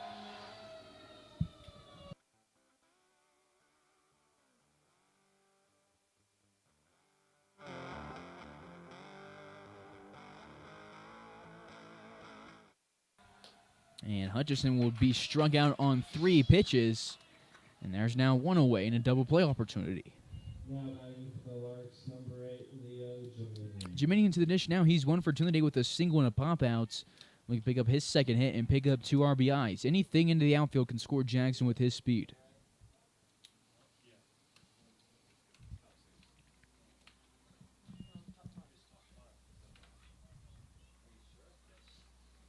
One away, bases jacked. This delivered to Jeminian, a slider outside, 1-0.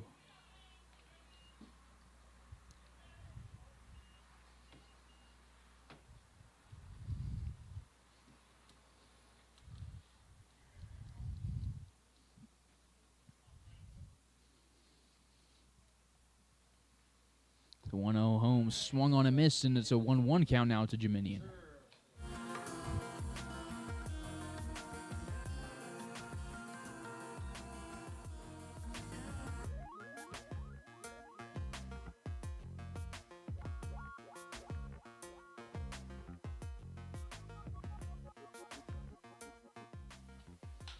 Jeminian hits this one to right center field. Moving back is Vogel. Is going to drop on the warning track.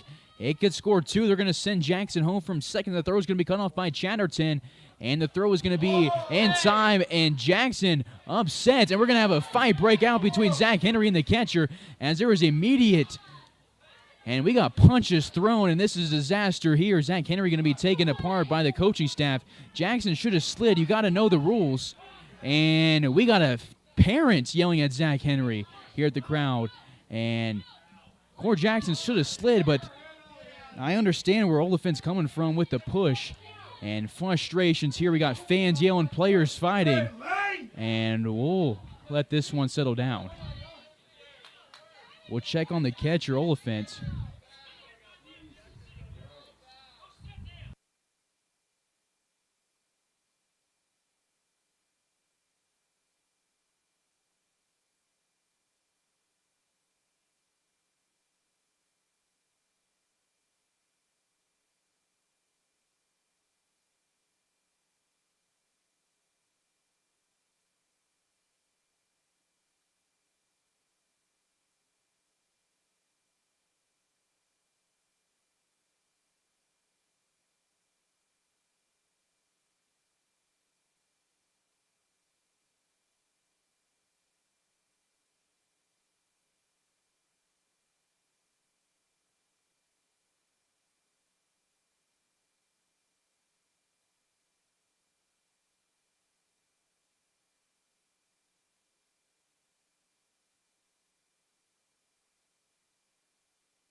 So after that, we got nearly a malice at the palace here. Fans getting in on the action, coming down and yelling at a bunch of 19-year-olds and a fight breaking out. And Boulder yelling for a hit-by pitch here as Cam Pearson will replace Zach Henry. He's out of the game.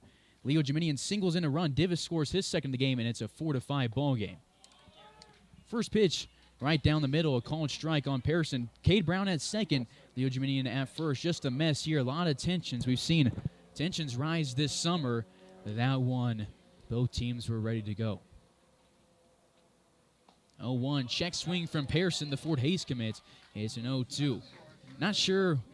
I mean, Cord Jackson came into the catcher and hit him, and Oliphants wasn't happy about that one. But the Larks last year, I don't know if that was a little bit of revenge from the win. The Larks whooped Boulder last year 20-0 on their field on the 4th of July, winning. When Cam Pearson was at the plate, had 7 RBIs, and he will strike out here. And Jensen has some words for Pearson, who wasn't even involved with that one. And the Boulder guys are fired up, and Pearson frustrated with that. Wasn't even involved in that one. And that will end this hot inning.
Bottom of the 5th we go, and a game that both teams want to win really bad after that inning. And on the mound, if you're Larks fans, this is the guy you want on the mound if you want to win the game. It's Jose Velasquez. He's only allowed 1 hit all season.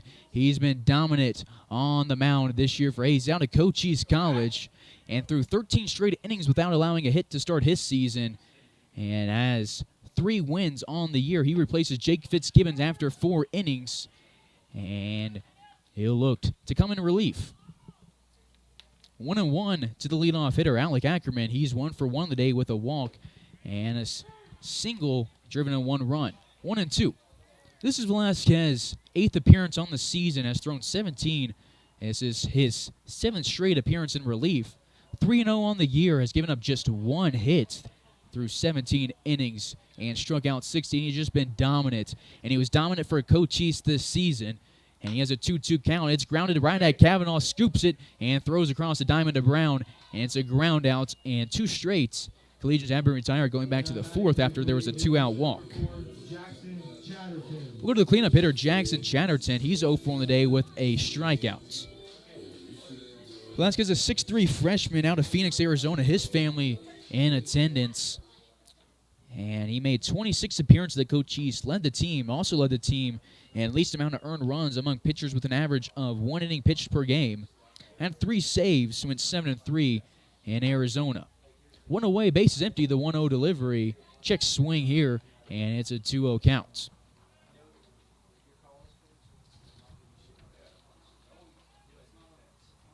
Larks brought 6 to the plate in the last inning and only scored 1 run. They had a total of 4 guys reach base, and we have a 3-0 count here to the cleanup hitter, Chatterton. Fastball outside, it's a 4-pitch walk, and there's a runner at first with 1 away. Now batting for the Collegians. For Velasquez, that's just his 6th walk allowed this season through 17 1/3. It brings us to John Gazdar. He's 0 for 2 in the day with a strikeout and a flyout. Both appearances against Jake Fitzgibbons. Jake Fitzgibbons, not his best outing by any means on the mound, but kept the Larks close in his 4th outing of the season after playing for the Tennessee Volunteers, who went to the College World Series and came up a little bit short. No balls and a strike to Gazdar. Gazdar, the DH from San Jose State. Check down at first, a great throw from Crowell, but Cade Brown a little surprised by it, and the tag not applied in time, 0-2.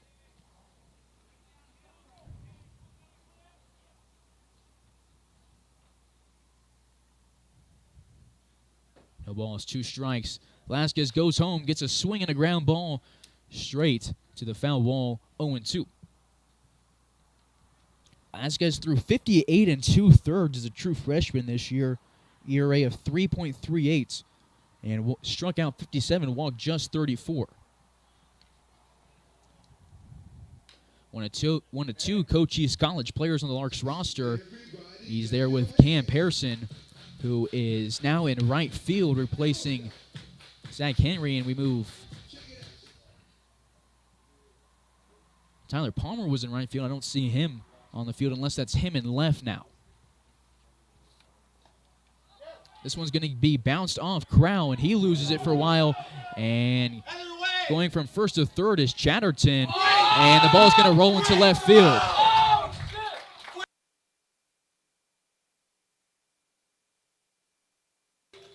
And it's going to be an unfortunate set of events right there. Going from first to home is Chatterton, and it's now a 6-4 ball game.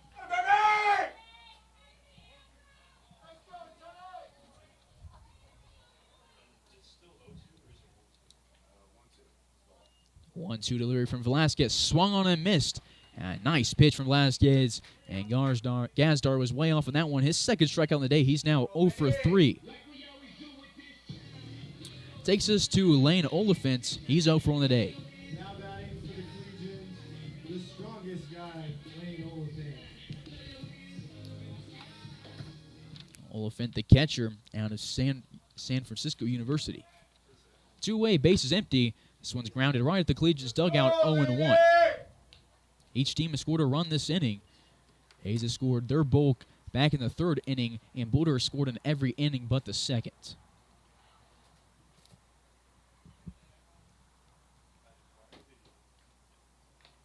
This one's going to be fouled off a Crowell, and that's the 2nd one he's taken this inning.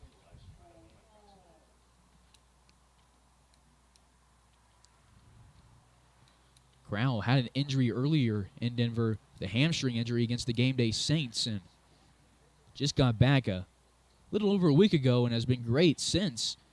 But not sure if that caught him in the same leg that he had injured, but he's a little shaken up here.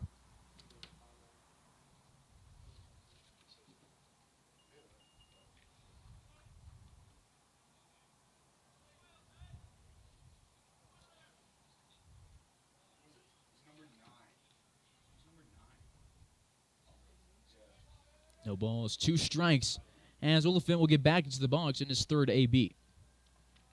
Do it for the Larks in the 6th inning. Palmer at the bottom of the order, then the Lawson and Kavanaugh.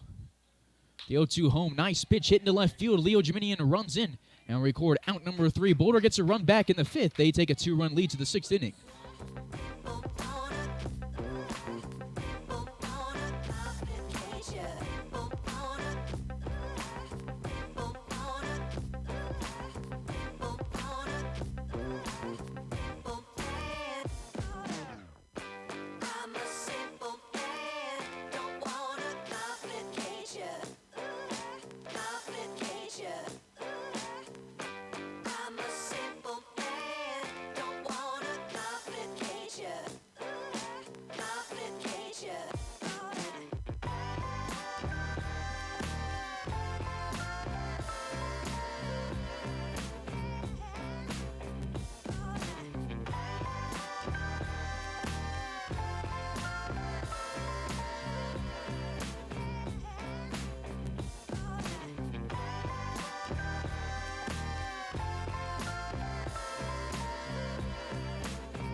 Top of the 6th, Tyler Palmer lead it off. He's 1 for 1 today with a walk and a solo shot.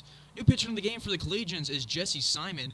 His first outing of the year. He's one of the many guys on the roster from Cal State Monterey Bay for the Collegians. And Tyler Palmer now 2 for 2 on the day, reaching base for his 3rd time. Sends this one right back at Simon and misses him and goes into center field. And the Larks have a leadoff base runner in their 3rd straight inning. Larks have failed to capitalize on opportunities today. They have over doubled the amount of the hits of the Collegians, and they have more walks, but Collegians currently leading this game. Coming up to the box now is a very dangerous hitter in Cortland Lawson, but he's 0 for 2 in the day with a walk. Had only been out 2 times this season coming into this game. Takes this one inside and turns on it and sends it into the backstop. No balls and a strike. Kavanaugh on deck with Divis in the hole. Nobody warming up for the Larks. So we'll see as Velasquez back out for the bottom of the 6th inning. He threw 1 inning, 18 pitches, 1 run, and it wasn't earned. Pitch number 2 to Cortland Lawson, misses the zone, 1 ball and a strike to the second baseman from the University of Tennessee.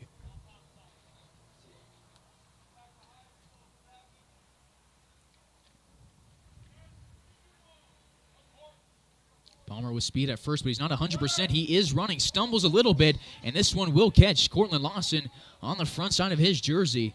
And that's the first hit by pitch of the game for the Boulder pitching staff. And there's 2 on with nobody out. Larks put a ton of guys aboard today, but again, haven't been able to move them along. But now they're going through a dangerous part of the order. We're going to get to the mound visit and take a quick pause on Larks Network.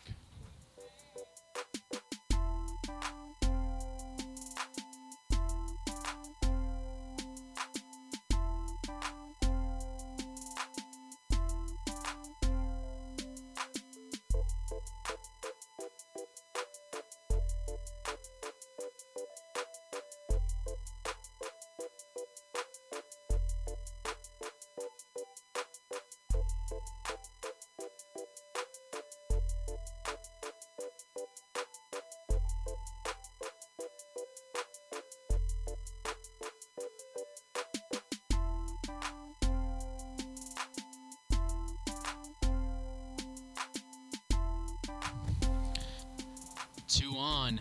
Nobody outs for Matt Kavanaugh, his 3rd game of the season, but he's 0 for 3 on the day. Lined out, grounded out, and had a double play. First pitch misses inside from Jesse Simon, 1-0. Cortland Lawson at first, Tyler Palmer at second with nobody out. 1-0 count. On deck is Wyatt Davis with Sam Crowell in the hole for Hayes. Palmer, big lead at second, advances it. This ball is in the dirt, and he's going to be thrown out at third base. Going to second is Cortland Lawson, and now there is one away and a runner in scoring position. You're not that guy. Nice try, though. 2-0 to Matt Cavanaugh. Risky move from Palmer, and it works in favor of Boulder.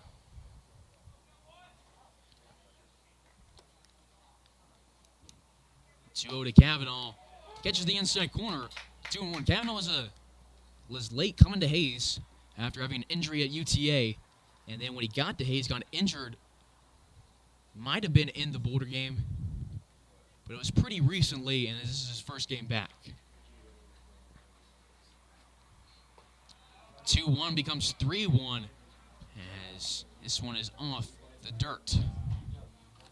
Davis on deck. He's been aboard 3 times, and Crowell is in the hole. He's been aboard 3 times as well.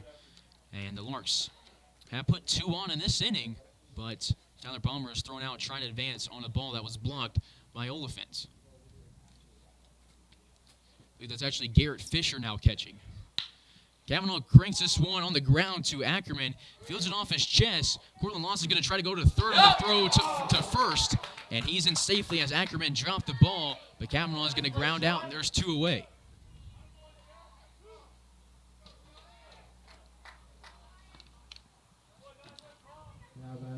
That one was well hit from Cavanaugh. A lot of power on it. But it was just right at Ackerman. Fielded off of a nasty hop and got Cavanaugh out. So now we got Cortland Lawson at third base with Wyatt Davis to the dish. Davis has 1 hit, 2 walks. He scored 2 runs, was the lone run of the 5th inning for Hayes. And Hayes is down by 2.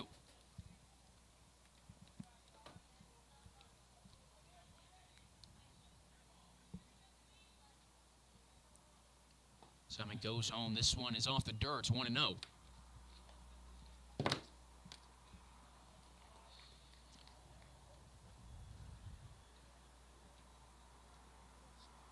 Davis, a right-handed thrower, but hits left-handed. Digs back into left-hander's batter's box. We'll have a good view from Simon's right arm, and it's an off-speed that drops below the knees. 2 balls and no strikes. The DH from the University of Texas at Arlington.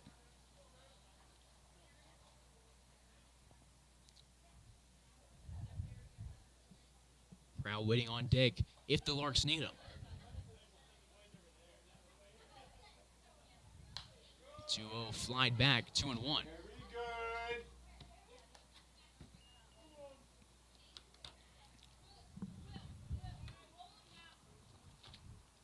Davis, a 5'10" senior from UTA, just did his third and final year at UTA, his 5th year playing collegiately.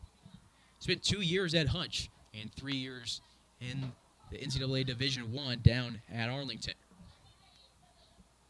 One of 5 Mavericks on the roster. Since it's 2-1 back, it's 2-2. At Arlington this year, Davis, 9 hits and 38 at-bats. Picked up 13 walks, though, in his career at UTA.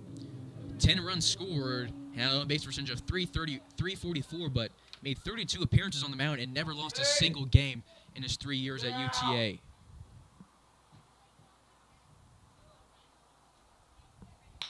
Grounds this one up the middle. It's off Simon's glove. Backing him up is Miguel, and he will throw out Davis at first base. Larks puts a couple on, but get nothing here in the top of the 6th. We go to the bottom half. Hayes down by 2.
Bottom of the sixth we go. Jose Velasquez back to the mound.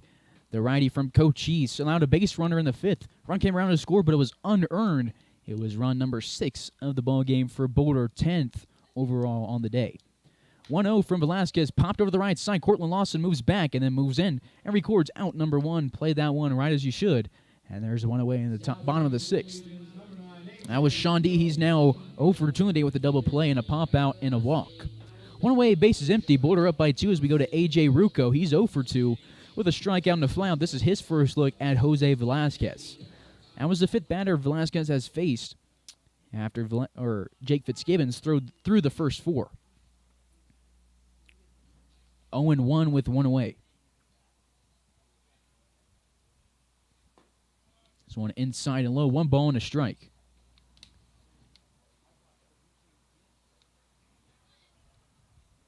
Velasquez gives Crowell a nod.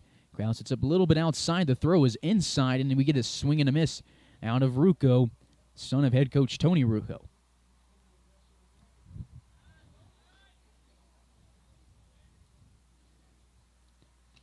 Pitch number 4, the AB goes home.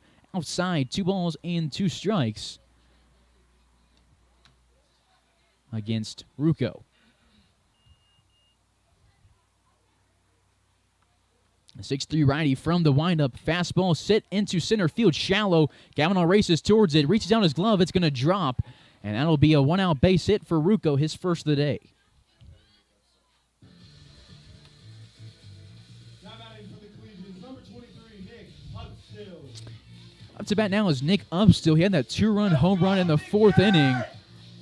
And that was when momentum switched back to Boulder, and a 3-3 ball game became a 5-3 ball game. And the Larks scored 1 in the 5th, and then after that, I think we know what happened there. 1 away, runner at first. First delivery from Velasquez outside, 1-0.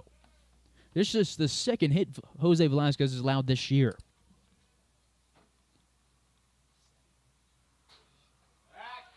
The other one was against the Denver Cougars. Check over at first, and that's going to be the 3rd time a check over at first will advance a runner to second base. Cam Pearson comes in from right field and scoops it into scoring position. Now as Rucco, and the double play is off the table. Jose Velasquez pitched against the Collegians in Hayes on June 23rd, went 1 inning, struck out 1, no hits, no earned runs, no walks for the righty from Phoenix. His family in attendance tonight, coming up from Arizona.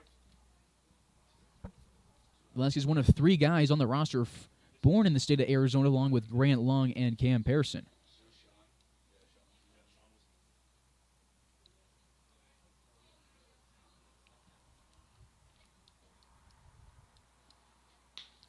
Popped over to the left side, and Palmer and Jiminian move towards it. Palmer's going to be the one that calls off Leo Jiminian and records out number 2. Throw to Hutchison. It was a nice throw, but Rucco is not advancing. Now batting for the Collegians, number 1, Ryan Vogel.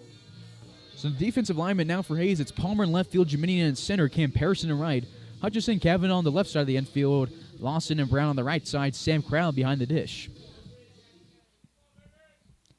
Not sure the last time Sam Crowell has caught 9 straight innings for the Larks. Since his injury, I think he's been pulled out about 5 or 4. Going to third base is Rucco, and it was a foolish mistake as he's going to be thrown out. And Sam Crowell throws out his second runner of the game, and that sends us to the 7th inning. Hayes down 6-4 on Larks Network.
New pitcher into the game for the Collegians in the 7th inning, Adam Shue of the University of San Francisco.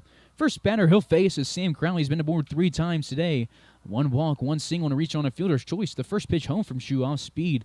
Above the eyes of Crowell over the plate, 1-0.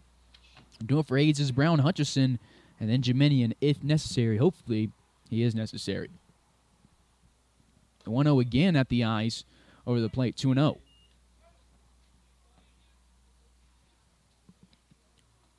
Four, 5, and 6 hitters do up for the Larks here in the 7th inning.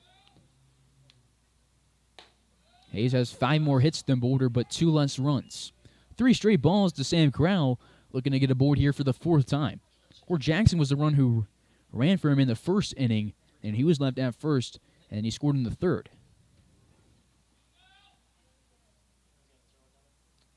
And this one again high and inside. 4 straight balls and a 4-pitch walk for Sam Crowell, runner on first. And we'll see if we'll get a courtesy runner and who it is. That's Crowell's 4th walk of the day. And that is going to be Brady Evans, who courtesy runs for him. Brady Evans usually is the one who gets a courtesy runner since he's been catching for the Larks this year. But this is the 2nd time we'll see him be the courtesy runner. Brady's gotten aboard a ton this year, but it doesn't have a lot of runs scored to show for it since he's had courtesy runners. Just 7 runs scored, but he's gotten 10 hits and picked up 7 walks. And he's reached on a fielder's choice 3 times. Runner at first for Cade Brown, the Oklahoma Sooner. He is 0 for 1 today with 2 walks. Brown has been at Norman, Oklahoma for the past 2 years after spending 1 year at the University of San Diego. Spent this past year redshirting for the Sooners, and one of 2 Larks on the roster who have made appearances for the Sooners. The other one is Trevor Munch, who pitched 1 year for the Sooners before transferring to Wichita State.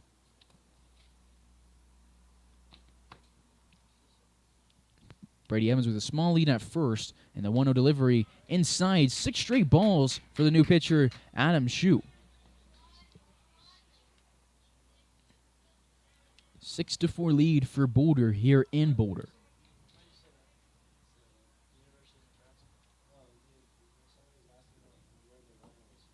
And he pops this one up over the left side. Chasing it is Ackerman, and he is at the wall and is going to drop out of play. First strike thrown of the outing for Shue. On deck is Palmer Hutchison with Leo Jeminian in the hole for Hayes, and the whole left side of the defensive alignment for Boulder will get back to their positions.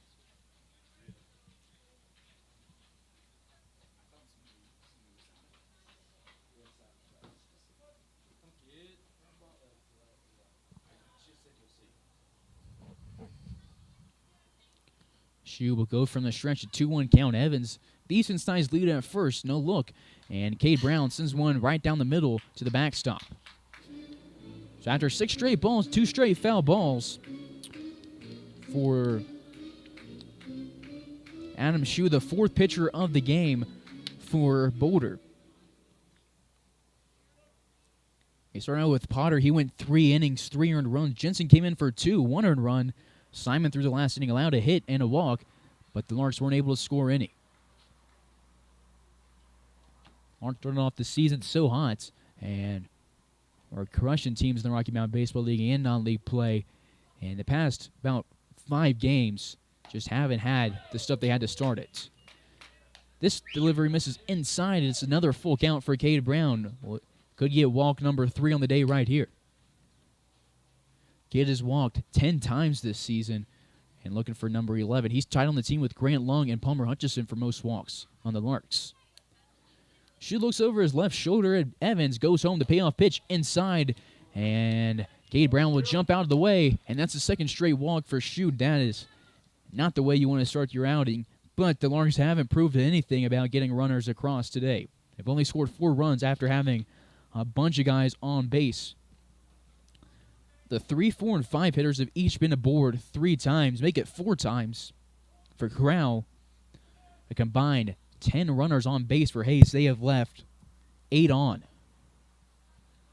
2 on, nobody out for Palmer Hutchison. He doubled back in the 3rd inning, but has 2 strikeouts and has half of the RBIs for Hayes. He shows bunt here. It's inside, and he bunts it on a pop-up to the right side, 0-1.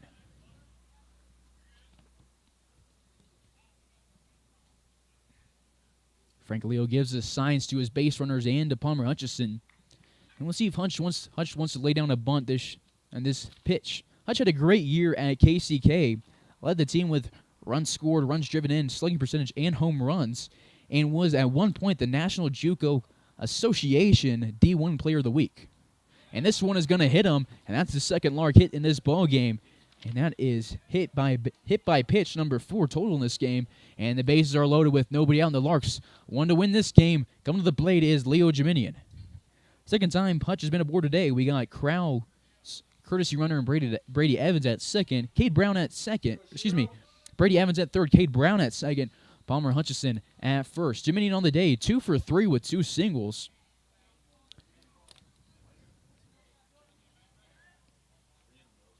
Jiminian drove in a run back in the 5th inning. Swings at one above the letters on his first pitch, and he has an 0-1 count. Get some words of encouragement from the Larks dugout. And so far in this inning, Shu has thrown 8 pitches. And only a few of those strikes. This one's going to get away from the catcher. Evans scores from third. Brown moves to second. And Brown moves to third, and moving to second is Hutchison. And it's a 6-5 ball game here from Boulder, Colorado. For Brady Evans, that's run scored number 8 on the season. And Jiminian has 2 in scoring position now in a 1-1 count. So the bunt from Hutchison. It's a good idea to not show it on that one and take a hit by pitch. Now he's in scoring position with still nobody out. The 1-1 to Jiminian grounds hard at the third baseman, and they will tag Cade Brown as he was a little bit away from the third base bag. Good play from the hot corner third baseman Ackerman. Tags Brown, and that's out number 1. Jiminian at first, Palmer Hutchison at second. Jiminian aboard for the 3rd time today on a fielder's choice. That's high baseball IQ right there. That guy knows what he's doing on the field. Now to Cam Pearson, who had a great game against Boulder in Boulder last year. 7 RBIs, 2 home runs, and looking to repeat his success. This is just going to be his second at-bat. On the year, he's batting .407 with 24 hits, 17 runs driven in, and 17 runs scored.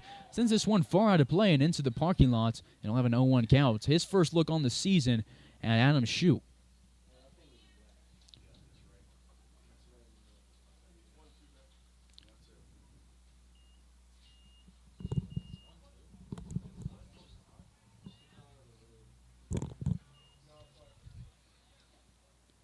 Harrison digs into the right-hander's batter's box. Just recently committed to Fort Hays State from Cochise College. Has an 0-1 count versus Shue. Righty versus righty. Shue will go from the stretch. It's a pitch that Cam Pearson's going to send to left field. They're going to bring home from second Hutchison.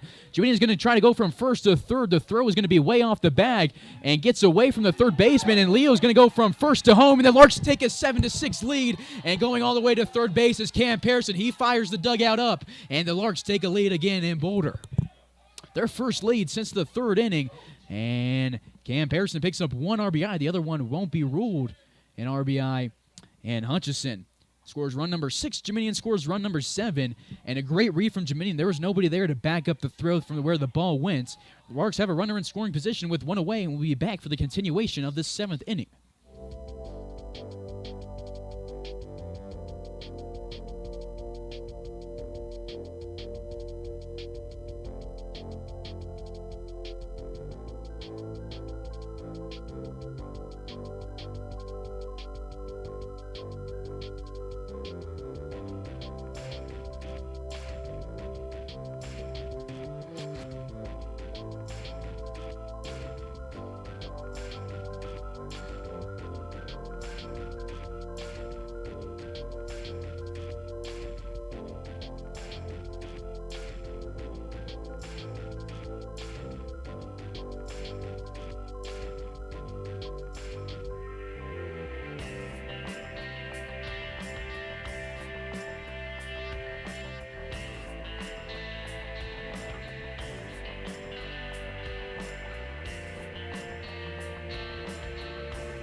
So top of the seventh still, Cam Pearson doubles home 2 runs. Only one will count as an RBI. He advances to third on a wild throw. Hutchison scores and Jeminian scores. And to the plate now is Tyler Palmer, who went 0 for 3 in his first start after an injury with 3 strikeouts. And today is having a great game. He's 2 for 2 with a home run and a single. He's looking to bring home Cam Pearson and make it an 8-6 ball game. We got Cortland Lawson on deck with Matt Cameron on the hole. We're at the bottom of the Hayes Larks order. We got a guy warming up in the pen for Hayes. It's Cade Brown, the Oklahoma Sooner. He was at third base when Alec Ackerman tagged him out for the only out of this 7th inning. 2 balls and a strike with Palmer at the plate. Cranked one to left field was the Larks' first run of the game, and that was the inning that the Larks scored 3 runs, and he has a 2-2 count.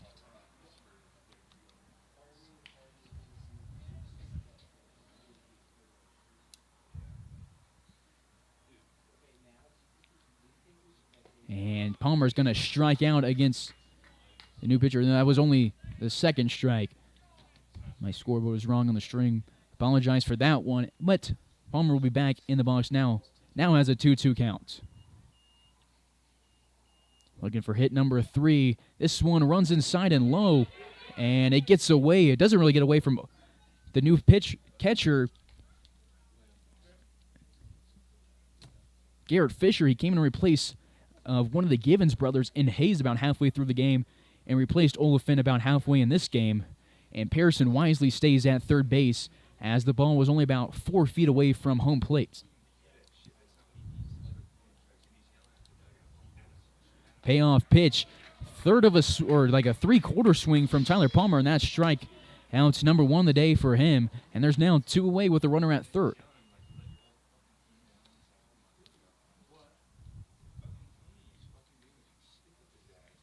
Now to Cortland Lawson.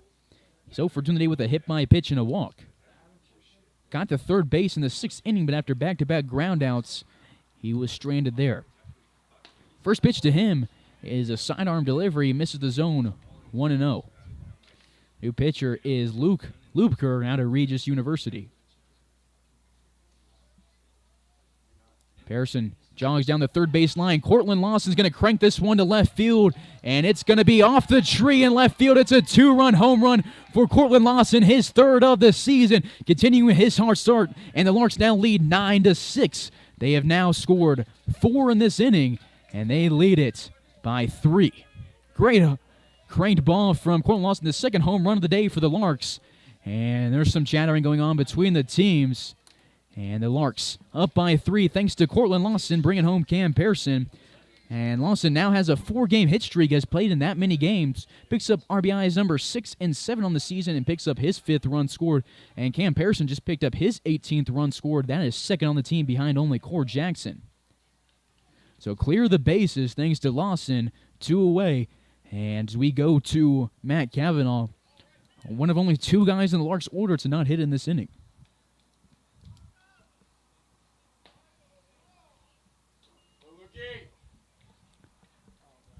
We've had 7 different Larks score in this game, and it's a 1-0 count to Cav. Davis on deck, and Cavanaugh fouls this one off. 1-1. This is Cavanaugh's 3rd year with the Larks. 2019 was his first year, and in his first game, the Larks went 4 for 4 with a home run, and Sam Corral kind of repeated that when his first at-bat had a home run as a Lark. Cavanaugh's first at-bat back in 2019 was a home run, and it was a great year for the Cowboy. Cavanaugh was a first-team All-League selectee and was the Defensive Player of the Year. The Larks had a lot of guys on that first-team selection in their only year in the Kansas Collegian League Baseball League. They had 5 first-team selections, 1 second-team selection, and Jared Belbin was an NBC All-American as well. racked up the accolades. No awards last year. Kavanaugh cranks this one to left field. Up still, runs towards it. It's in front of the warning track and records out number 3. Larks score 5 in the 7th. We go to the 7th inning stretch. Hayes up by 3 on Larks Network.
Jose Velasquez backs the mound for the bottom of the 7th and has just one earned run on his career as a Lark. Through 18 innings, and he's in a position to pick up win number 4 on the year. He threw 2 innings in this game, 1 hit allowed, no earned runs. 1 run did score on him, but it was off a couple throwing errors. Struck out 1 and walked 1. His second delivery here to the top of the order, Ryan Vogel inside, 1 ball and 1 strike. Vogel versus Velasquez. Larks scored 5 in the last inning. They've scored in every other inning since the 3rd inning. And this one's going to be fouled into the glove of Crowell. 1 ball and 2 strikes.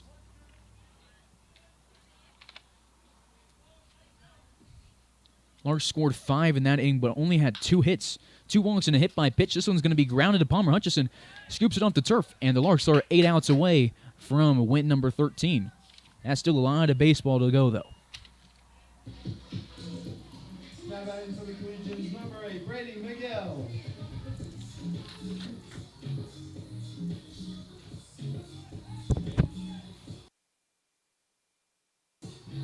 So to the dish now is Brady Miguel, the shortstop. He's 0 for 2 today with a walk, and he scored the second run of the first inning for Boulder. Hayes and Boulder each 1-1 against each other this year. Each team has scored 15 runs coming into this game against each other. Larks won Game 1 10-4, and then Game 2 we were tied 5-5 going into extras, and then Larks just collapsed and gave up 6 runs in 1 inning. Boulder won 11-5. 2 balls and no strikes, righty versus lefty.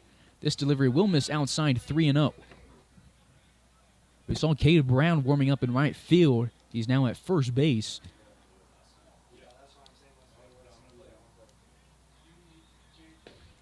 And it's going to be a 4-pitch walk. Second walk allowed on the day for Velasquez through 2 1/3. Now batting for the Collegians, number 22, Alec Ackerman. Now we go to Alec Ackerman. He's 1 for 2 on the day, with a walk, a single, and a ground out. He's driven in 1 run. That was in the first inning. He brought home Ryan Vogel on a base hit.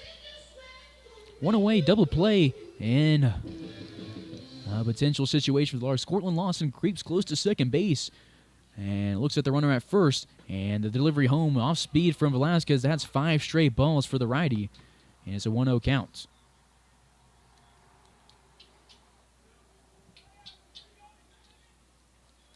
Boulder just 3 hits in this game, and Velasquez not looking to give up number 4. This one's ground to Palmer Hutchison. He's going to throw out the runner at second, and that was a great defensive play. A A 5-4-3 double play. Great reactions from Hutchison. A great throw to second and a great throw to first. And the Larks take a 3-1 lead, and the Collegians are down to their final 6 outs as we go to the 8th inning. Hayes up 9-6.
Top of the 8th, Wyatt Divis will lead it off. He's 1 for 2 in the day with 2 walks, a single, and 2 runs scored. First delivery here to Divis. Misses the zone. 1 ball and no strikes. Larks will play the Collegians tomorrow on Independence Day. First pitch at 5 p.m. Mountain Time, 6 p.m. Central Time. This delivery is going to almost catch Divis. It's a 2-0 count.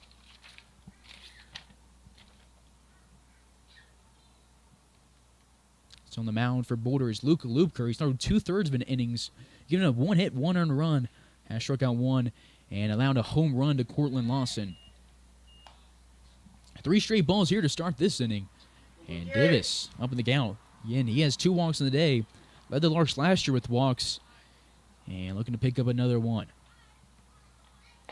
And he will walk on 4 pitches. That's the second inning that we've seen today where the Boulder Collegians come out and throw 4 straight balls. Larks have a leadoff base runner yet again. And Wyatt Divis was the only guy to not hit in the 7th inning. And he's at first base. For Wyatt Divis, that is walk number 10 this season and number 3 today. Sam grounds the dish. He has a hit and 2 walks.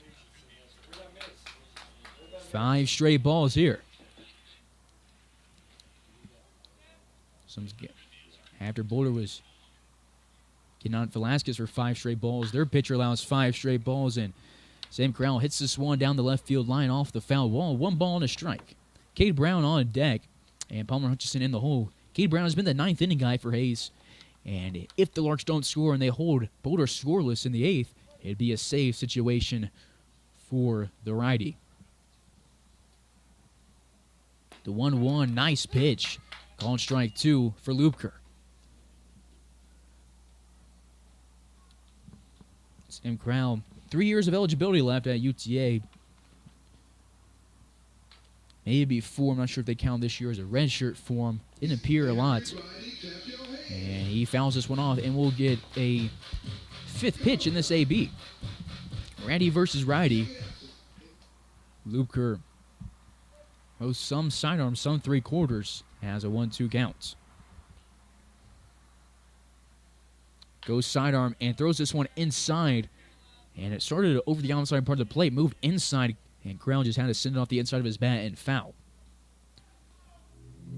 Gets some new balls, and it's a 1-2 count.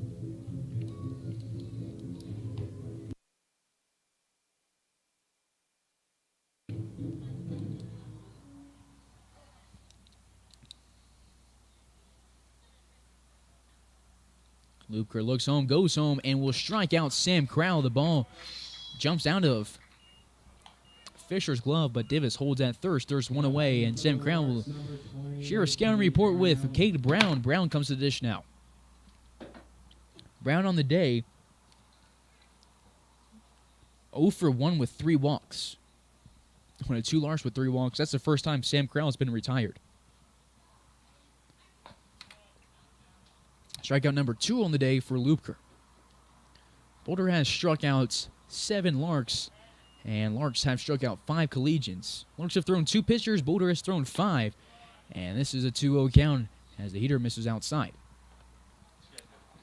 Fitzgibbon started the game for Hayes, went 4 innings. Velasquez has thrown the last 3, and Lupker, pitcher number 5, Shu, threw just 1/3 of an inning, replacing Simon, who threw 1. Jensen threw 2, and Potter threw 1. 3 straight balls to Cade Brown. We'll get a 3-0 count. Hutchison waiting on deck. Leo Jiminian in the hole.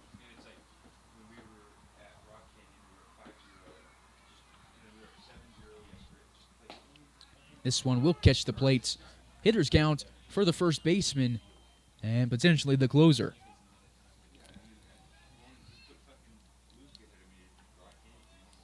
Davis small lead at first. Lupker goes home, and Cade Brown sends it down the right field line. If it's fair, it could be a gone, but it will be fouled by about 20 feet, and all of a full count. After being up 3-0, Lupker gets 2, or down 3-0, Lupker gets 2 strikes, and Brown will get a payoff pitch here.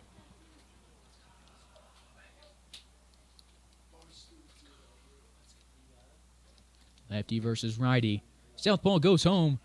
Slider outside, and that's the second walk of the inning. And Cade Brown now has 4 walks. That's his season high.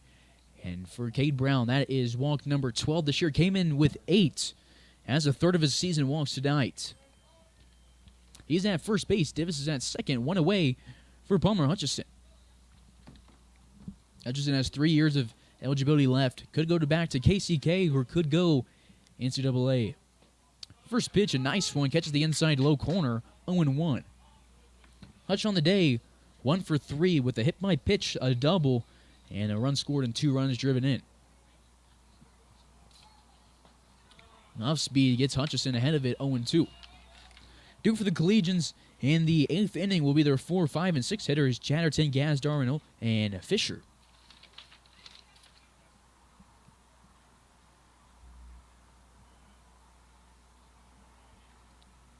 The 0-2 home outside. Fisher doesn't get the call with the frame, and it's a 1-2 count. 1 away, 2 on. Top of the 8th. Larks looking to add and increase their cushion. They scored 5 in the last inning and have a 3-run lead. Again, outside, 2 balls and 2 strikes. Luker has thrown 30 pitches. 14 of those strikes. Again, outside, this one low. After being down 0-2, Hutchison works a full count. This is his second straight full counts for the Larks in this inning. Brown walked on his payoff pitch. We'll see what Hutchison does with his.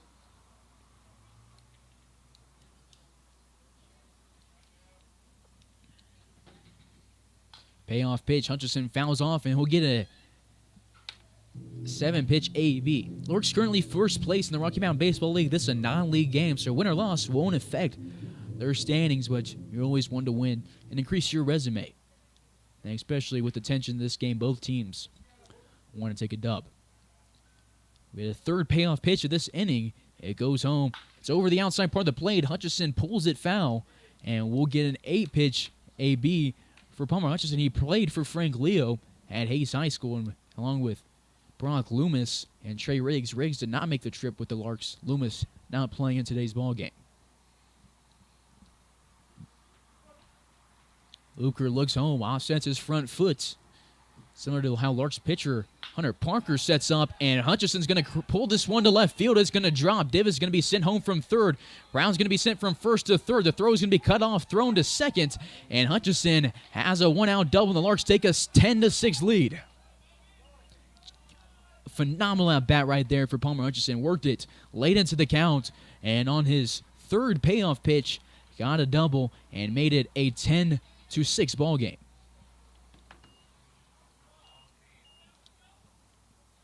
As Hutchison's second double of the day, picked up RBI number 3, and Divis just scored his third run of the day. Cade Brown at second, Hutchison at third, Leo Geminian to the dish. Geminian has been aboard 3 times and scored 1 run tonight, drove in the 5th run of the day for Hayes back in the 5th inning. Infield comes in with a runner at third base and 1 out. Geminian late on this swing sends it to the backstop. No balls and a strike to the center fielder from Saint-Lô, France.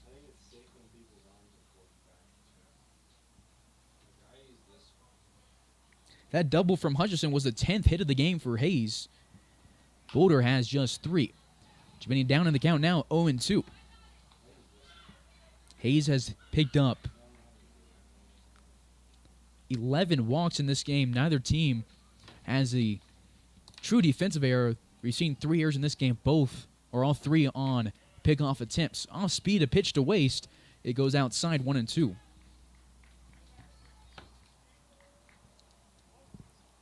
Larks never out of games. They rallied back here in this one. Last time they were in Colorado, they were down 12-1 against the Game Day Saints. End up winning 18-16 in 12 innings. Geminian sends this one to right field. It's going to drop in fair territory. Runners tagged up, and it's going to be a base hit for Geminian, and the Larks now up by 5. Just a great hit for Geminian, and the Larks now up by 5. Scoring is Cade Brown, and we got some vocal players. That's Brown's second run today, and we'll get a mound visit and maybe a pitching change. But when we come back, runners will be on the corners with 1 away in the 8th inning.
Top of the 8th.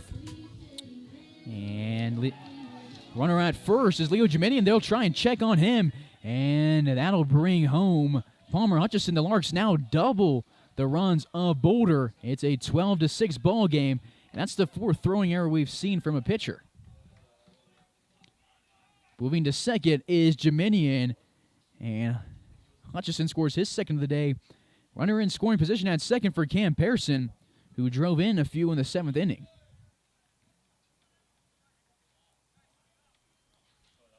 Pearson has 2 RBIs in this game. Geminian, who's at second base, picked up 2.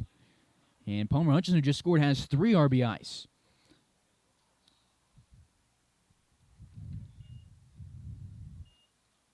6, 7, and 8 hitters for the Larks. Been very dangerous. Actually, 6, 7, and 9 have been great at the bottom of the order as Tyler Palmer has a home run. He's on deck.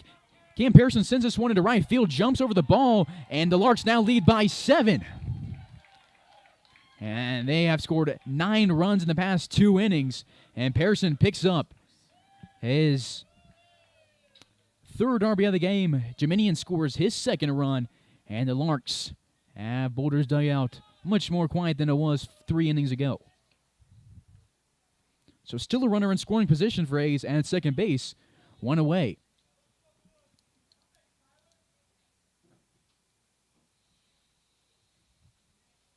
Only out of this inning was a strikeout, and Tyler Palmer sends his first pitch into left field, and racing home from second base is going to be Cam Pearson, and the Larks have scored 10 runs in the past 2 innings, and they lead 14-6, and the dugout's loving it. For Tyler Palmer, that's RBI number 2, and Pearson scores another run on his season. For Cam Pearson, that's his second run scored today, 14-6 here in Boulder. Never a doubt for the Larks faithful. Runner at first. Now for top of the order, Cortland Lawson had a 2-run homer in his last AB. He'll be the 8th hitter the Larks have brought to the plate this inning and have only recorded 1 out. Called strike. Pitcher now is Lucas Quezada. He pitched against the Larks and the 10-4 win for Hayes. He threw the 8th inning and gave up 1 hit and struck out 1, no walks or earned runs. No balls and 2 strikes. Now that Lawson, who has a good 2-strike approach, looks to show it off here. Kavanaugh on deck with Divis in the hole. Divis led off this inning with the walk, and since then, 5 runs have scored. 0-2, they'll look at Palmer, and they will throw inside. Almost catches Lawson's thigh. Would have been the second time he's been plunked today. And it's a 1-2 count for the second baseman from the University of Tennessee.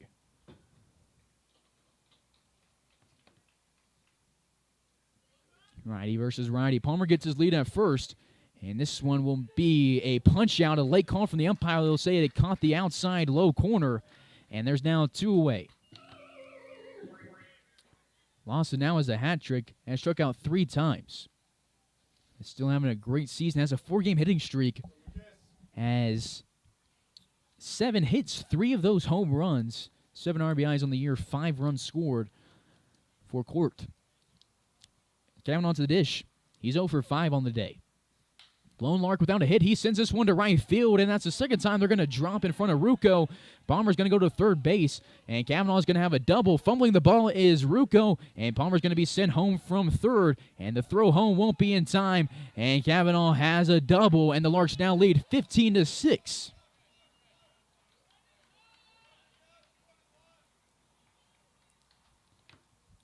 Larks up by 9, and if they score a run here and then keep Boulder silent in the 7th or in the 8th, it'll be a run rule. The Larks have run ruled a few teams this year, 2 to be exact. Looking for number 3 here. It's 15-6. Kavanaugh. Now everybody in the Larks lineup has a hit.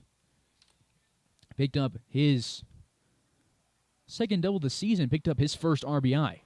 This one a heater with a lot of velocity, but low off the plate to Divis. 1-0. Divis led off this inning with the walk. Since then, we've had another walk, a double, a single. Actually, 3 straight singles, then a strikeout, and then a double.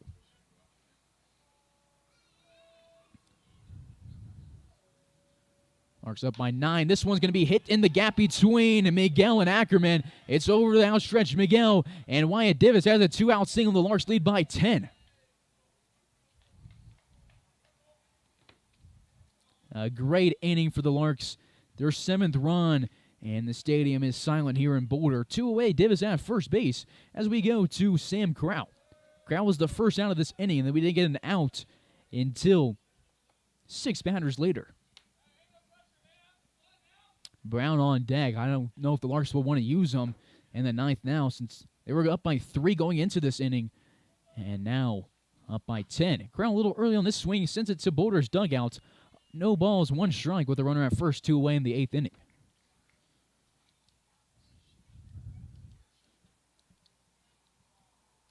Crow has 2 walks and a single on his day.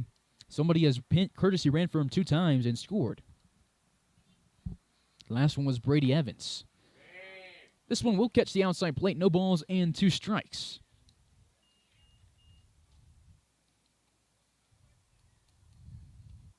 Six hits in this inning alone for Hayes. 16 total on the day. The 0-2 to Crowell. He grounds to Chatterton. He scoops it up and throws to first base. Crowell's out number 1 and 3 of this inning, and the Larks go to the bottom of the 8th with a chance to win it, up 16-6 on Larks Network.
Jose Velasquez to the mound for inning number 8. This will be his 4th inning on the rubber, and Jackson Chatterton will lead it off. Larks brought 11 guys to the plate in the last inning. 6 hits, 2 walks, 7 runs. They left 1 guy on. It was Divis. And they have 16 hits and just as many runs. They're up by 10. Chatterton, the cleanup hitter, he's 0 for 1 today with a walk, a hit by pitch, and a strikeout. First pitch, a called strike on him. No balls and a strike. Due up is Gazdar and Fisher after him. This one's line past Velasquez. It will roll into right center field. And it will lead off base hit. Hit number 4 on the day for the Collegians. Now batting for the Collegians, number 13, John Gazdar. Game a little reminiscent of last year from the Larks. Scored 12 runs in the 9th inning against the Collegians, winning 20-0, and they scored 12 runs over the past 2 innings. Velasquez goes home. This one's at the feet of Gazdar, and it's a 1-0 count. That's just the second hit Jose's allowed today, and number 3 on the season. The 1-0 delivery home from the stretch, grounded to the Collegians' dugouts. 1 ball and a strike.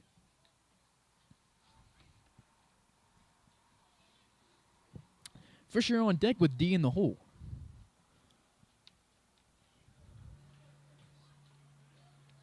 Velasquez gets the okay from the home plate umpire. Crowell gives him the signs. Velasquez gives Crowell a nod. The 1-1 home swung on and missed. 1 ball and 2 strikes.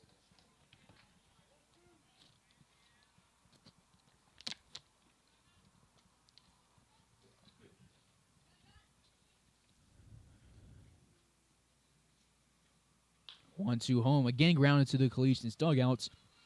Gazdar will look to wait a little bit longer on this next swing. The DH 0 for 3 on the day, struck out once and flew out against Jake Fitzgibbons, and was Jose Velasquez's first strikeout victim on the day back in the 5th inning.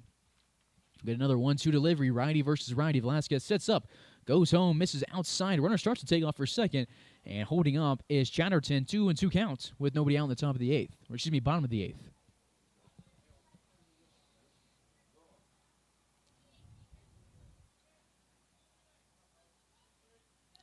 Cal sets up, normal, and the 2-2 delivery is inside. Pulling his hands in his Gazdar, he fouls it off, and we'll get the 7th pitch of the at-bat right here.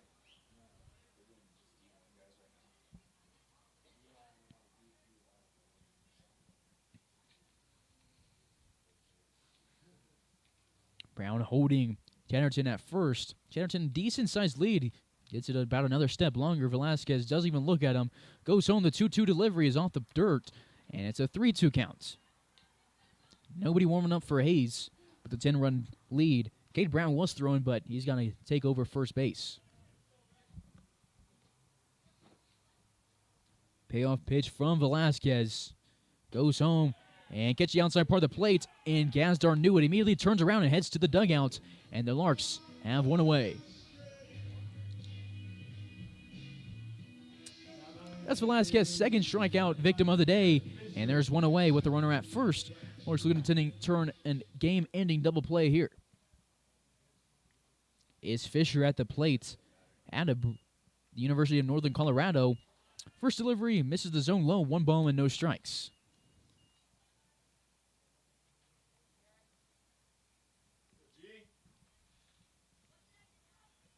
Velasquez has now thrown 6 1/3 against Boulder this year. This one's grounded over the right side, almost catches Chatterton. He goes to second, and scooping up the ball is Wyatt Divis, the new right fielder. And I believe Leo Jiminian is done. Tyler Palmer's now in center, and Cam Pearson's in left. 2 on, 1 out, runner in scoring position as we go to Sean D. He's 0 for 2 today with a double play and a pop-up. This is just the 4th time through the Collegians' order. The Larks are going through their 6th time through the lineup right now. This one is off the dirt, and the throw to third will be the 3rd batter that Sam Krause thrown out today, and now there's 2 away. That is Chatterton trying to get greedy. 2 away, 1-0 counts. Fisher at first base. Larks up by 10 in the bottom of the 8th. And Velasquez goes home. This one's popped out of play, and it's a 1-1 count.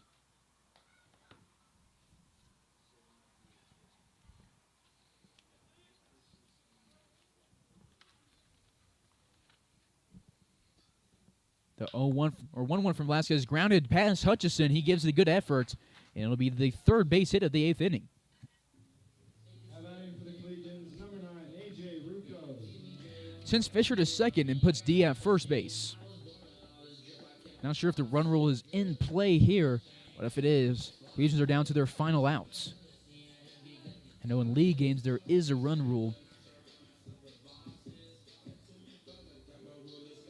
To dish now, A.J. Rucco.